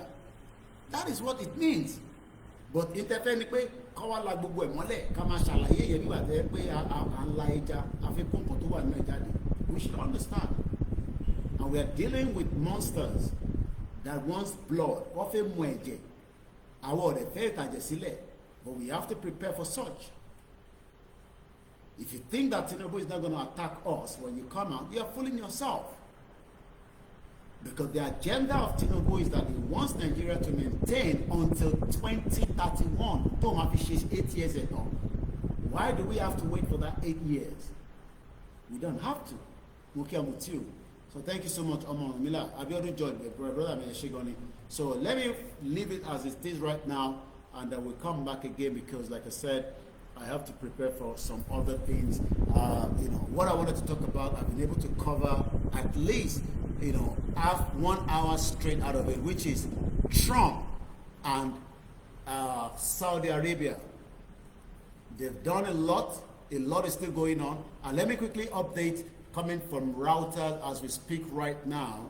There have been a strategic economic agreement between America and Saudi Arabia, and that is some of the update coming right now from Riyadh in Saudi Arabia.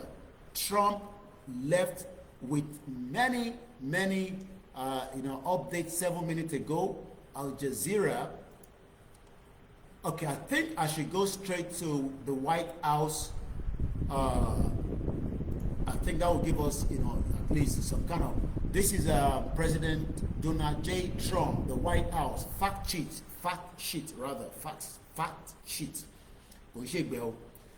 President Donald J. Trump secures historic $600 billion investment commitment in Saudi Arabia, even though that is not exactly what he wanted. Do you know what that means? $600 billion US investment. Kò ń ṣe inú Saudi lọ́tí máa wá ṣe o, wọ́n ń gbé bọ̀ l'Amẹ́ríkà ní gbogbo owó yẹn. Wọ́n gbọ́dọ̀ wá pọ́ǹpẹ̀, wá dá iléeṣẹ́ sílẹ̀ so that àwọn tó wà l'Amẹ́ríkà wá lè máa ríṣẹ́, àwọn máa send dollar wá sílé àbí. Ìyẹn ni wọ́n fẹ́. No, it doesn't work like that. Strengthening strategic partnership for economic prosperity. Today, 13th of May 2025, in Saudi Arabia, President Donald J. Trump has announced Saudi Arabia's $600 billion commitment to invest in the United States. Abiu Trump petrodollar. Denaturalization, whereas only on Sunday, èmi àti Bishop ń sọ̀rọ̀ nípa rúbà, àwọn kan condemn ẹ̀. Kí ni rúbà yẹn? Rather than us to see how we can develop and build and tó bá tún ní more skills in the finance sector, èyí náà tún mú kankan wá kò ń pọ̀ jù present ẹ̀ fún Bàkítóyè so that it can be future Yoruba finance, and eventually when we have our government, ó máa tètè easy for us to able to use that. Mo alori live show báyìí, mo alori program báyìí. All right. I saw later, mo alori live, I saw later. So, àbúrò mo yẹ yín nísìn. So, instead of us to look at all these, in 1990, $1 was exchanging for 7 naira 39 kobo. In 2025, $1 is now exchanging for 1,000 naira 601 kobo.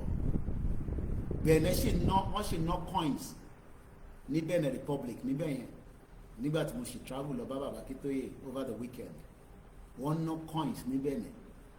Tó bá àwọn tẹ̀ like notes, wọ́n hate notes yẹn bí ìgbà tẹ́ pé ìgbẹ́ni. Ìmọ̀ àbínú fẹ́yìn tẹ́ máa ń jẹ. Mo kí àwọn Adé Ṣeun Adélani mo fi tọ̀tọ̀ kí. So my job is to make sure that we don't focus bí bàtẹ́ pé Fúlàní nìkan là ń bá jà. No, we are fighting the life saving of a Yoruba economy.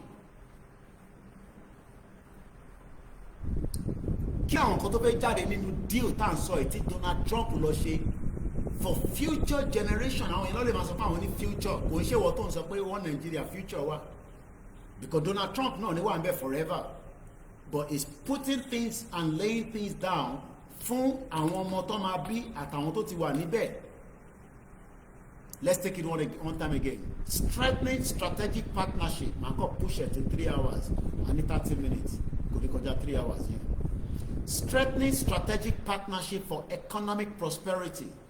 èní ní Saudi Arabia President America Donald J. Trump mo ń ṣe àyàngbé fún ẹ̀ torí àwọn òyìnbó rẹ̀ ń ṣe èdè wa òun àti Saudi táwa Nigerians máa ti lọ ń ṣe hajj Allahu Akbar a máa ń kírun ká máa lọ ṣe wúrà ìjọba tiẹ̀ àwọn ọmọ Amẹ́ríkà náà lọ ń ṣe hajj bọ̀tí tó sọ ni pé àní Saudi gbowó wá ẹgbówó yìí wá owó ń bẹ lọ́wọ́ yín kí ló dé tí Saudi Arabia náà lè wá bá wa invest at least nothing less than 50 billion ṣèbí Tinubu lọ síbẹ̀ kí ló mú padà láti Saudi Arabia kò mú ṣingbáì wá kò rí owó kó padà wá pé kọ́ wá wọ́n lè wá invest nílùú tó ń wò pé àwọn bọ̀tá bá ní Yorùbá country dẹ̀wò ṣe bá ti gbọ́ pé ìgbà kan àwọn Saudi Arabia àwọn royal family máa wá sí UCH so tá bá ní Yorùbá country wọ́n máa invest pẹ̀lú wa ìwọ tó ń wò mí tó ń wò pé Koiki wọn nìkan ló ń gbádùn níṣẹ́ bí wọn nìkan náà fún lówó ó lè jẹ́ pé wọ́n lọ máa kó pé ó yá gọ́ọ̀mẹ̀ntì wa ń lọ ṣèbónú ní business o dẹ̀ fẹ́ expand ẹ̀ mo fẹ́ expand ẹ̀ èmi ni màmá sọ fún ẹ pé gọ́ọ̀mẹ̀ntì tí wọ́n àwọn èèyàn tó wà tẹ̀lé wọn mídíà náà ń lọ yáyáyá kó sí agbádá kó tẹ̀lé gọ́ọ̀mẹ̀ntì kó lọ dúró dè wọ́n bó ṣe máa rí kò ní pẹ́ éèjì ẹ̀ tó ṣe rò pé ó máa pẹ́ yẹn kò lè pẹ́ gbogbo wa ṣe ọmọ kékeré ni gbogbo wa àwọn ìyá tó ti dàgbà yẹn náà kò ṣe pé wọ́n dàgbà ọmọ kékeré ni wọ́n bàbá kí tó yẹ kán sì máa wà pẹ̀lú wa for many years so tó bá wá ń dìlé ẹ̀ tájọ́ ń dìlé ẹ̀ nítorí selfish interest pé kí Tinubu di gọ́ọ̀mẹ̀ntì ó ti jẹ́ already ó ti wà ókè ẹ jẹ́ ká jáde tán in tó bá fẹ́ ṣe jẹ́ kó ṣe fáwọn akárí ẹyẹ bẹ̀rù ìbẹ̀rù yẹn ló fẹ́ jẹ́ kó pa wá àìtí jáde ẹ ti ń bẹ̀rù kí ló máa ṣẹlẹ̀ wọ́n ní lálá tó lọ sókè ẹ bá mi parí ẹ̀ kò sí tó ń bọ̀ lókè tílẹ̀ yìí wà ilẹ̀ Yorùbá òun lélẹ̀ nígbà tí bàbá kí tó yẹ pè mí lórí ọ̀rọ̀ lórí tí mo ní kí n má pè lórí aládé ni wọ́n ní 12th century 13th century 14th century ni wọ́n ti ń produce kìíní yẹn tẹ́ ń wò tó ń ṣò lókè yẹn orí aládé why are we kind of trying to be lazy kí ló lè ṣẹlẹ̀ ẹ̀yẹn in tó fẹ́ ṣẹlẹ̀ yẹn what will be kì í sẹ́ra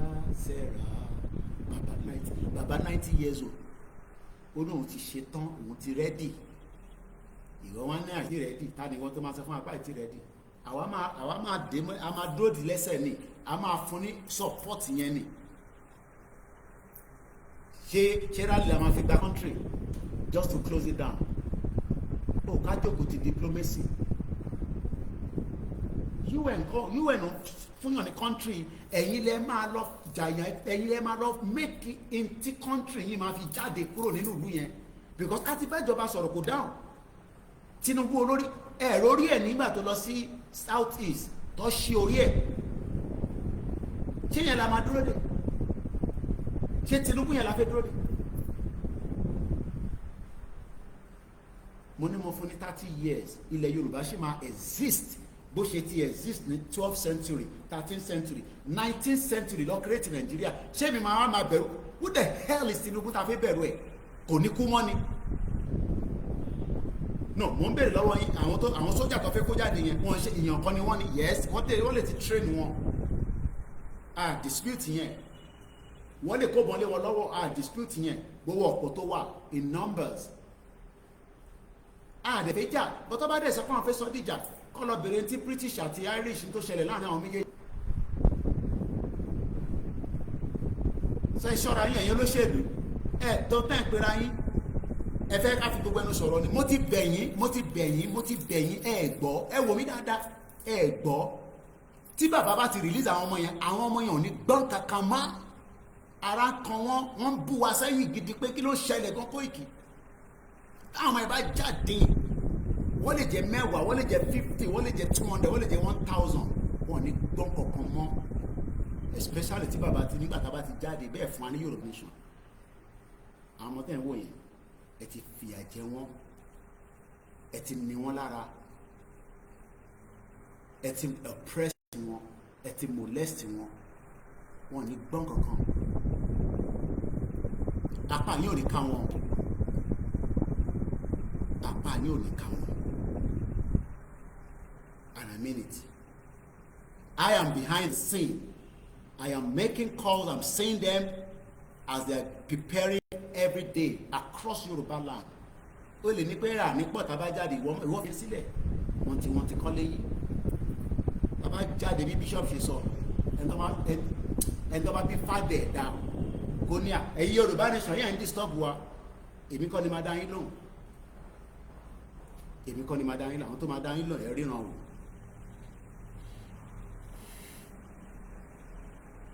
This commitment will be invested in America. It's Donald Trump sọ fún Saudi nìyẹn $600 billion inú America lè ti máa bá wa invested. Wọ́n náà wọ́n òkè pẹ̀lú ẹ̀. Ètò kéré jù nìyẹn. Ṣìgìdì owó ń bẹ lọ́wọ́ wọn. Kí ló máa fi ṣe? Building economic ties that will endure for generations to come. Do you understand that kind of statement? This is what the government should be talking about. Oh, mo bó ṣe ń ká mi lára ni. Àjókòó sínú nonsense country tí mo sì ní sá kúrò nínú ẹ̀ ìwọ́ṣẹ́ wa ń sọ fún mi pé Nàìjíríà máa dá. Do you understand what it means? Tó bá tẹ̀ máa deceive anybody, tó bá tẹ̀ máa sọ fún anybody pé Nàìjíríà máa dá. Okay, mo sì ní òṣè jókòó sínú Nàìjíríà kí ló mú tó sá kúrò nínú Nàìjíríà? Wọ́n ṣe jókòó sínú Nàìjíríà tí Nàìjíríà bá máa dá fún. Èmi wá lò 27 years nínú 40 years plus mi ní UK. Do you know what 27 years is? 1, 2, 3, 4, 5, 6, 7, 8, 22 decades plus ni mo fi ṣe nínú UK. Ìwọ tó bí ní 1990 tèmi ṣetán ní 1995 ní secondary school wá sọ àwọn tó bí gan ní the 70s wọ́n sọ pé Nàìjíríà ò lè dá lọ bí ẹ lánàá torí òun wo Pella lórí TikTok. Gbogbo tí Pella ṣe yẹn àwọn ọmọ Chinese small change ní lọ́dọ̀ tí wọ́n don't run a business. Ó ní shadow kan tí son mi ọ̀rẹ́ kan ní UK ọmọ I believe is via Pakistan níjọ́ tí mo lọ sí warehouse ọmọ yẹn young boy because I wanted to know what he's doing so mo tẹ̀lé son mi lọ. My head was blown away. Ó máa ń tajà lórí Amazon. Warehouse nínú kan ṣe warehouse ojú títí o. Ẹ mọ àwọn safe house yẹn safe storage tó wà secure. Inú bẹ̀ ló ti ń tajà.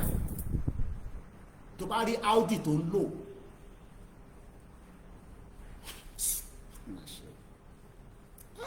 Báwo mo tún ṣe lè ṣàlàyé fáwọn tó wà nílé náà pé this is a fight to complete. Mo dé warehouse bọ̀bọ̀ yẹn oríṣiríṣi ó máa ń source fún different things so tó bá rẹni tó ní kọ̀ọ̀kan tó ń tà àwa rà kúrò lọ́wọ́ wọn ó source for different things tó bá rí Audi tó ń drive èmi gan tí mo wà UK gan but generation yàtọ̀ síra wa ṣé mi tẹ̀ wáwé for 15 years ṣé mi lè set up olùmọ̀ tó ń ṣe yẹn 15 years ló take mi tó fún mi níwèé mi. Pé mo fẹ́ ṣiṣẹ́ officially in the UK ó take me 15 years. Do you know what that means? Do you know the kind of pain? Lọ máa jókòó sí London kó lọ jókòó kó gba visa máa lọ sí abroad. À ń sọ òtítọ́ fún yín níbẹ̀ ń sọ pé wọ́n di ọ̀nà sípò kílẹ̀ rẹ̀ pé mò ń ṣe níbí báyìí. A ní ká gba country ká gba kúrò I am 40 kátẹ̀ sọ pé pátápátá I'm 45 years old. Tàbá jàjàjà yẹn nísìn òṣèdìgbà tí bá pé 60 years òní kí wọ́n máa jàjà yẹn ó ń tàn àwọn bàbá kan nísìn pé ìjà táwa ń jà yìí ó jẹ́ káwọn ti jà but hope wọn ni pé Nàìjíríà máa dá títí tó fi dàgbàlagbà tí wọn ní strength mọ́ bàbá kan wá pé 90 ó sì wá ń lo final strength ẹ̀ fún wa pé ẹ jẹ́ ká ṣe tẹ́ ẹ ká ṣe àwọn kan tó wá náà ìtì rẹ̀ ìpè tí mo sì mi ní kí n má máa ṣe yìí bomb bastard tabajade ẹni tó bá bíbà bẹ́ẹ̀ dákú dáwà dúró lọ́nà ẹni ṣorí tabajade fúnra lè ẹni máa kú ló máa kú ẹni máa yìí ló máa yìí tabajade fúnra lè ẹni tó bá bíbà bẹ́ẹ̀ dákú dáwà dúró lọ́nà apáde dé tàwọn ìdí ọ̀tọ̀ lọ́ba the place ẹni ṣorí rẹ̀ bó máa pa gbogbo yín ni ẹni tó bá fi bọ́jọ́ lọ́jọ́ nù yín ẹ dáwà dúró lọ́nà.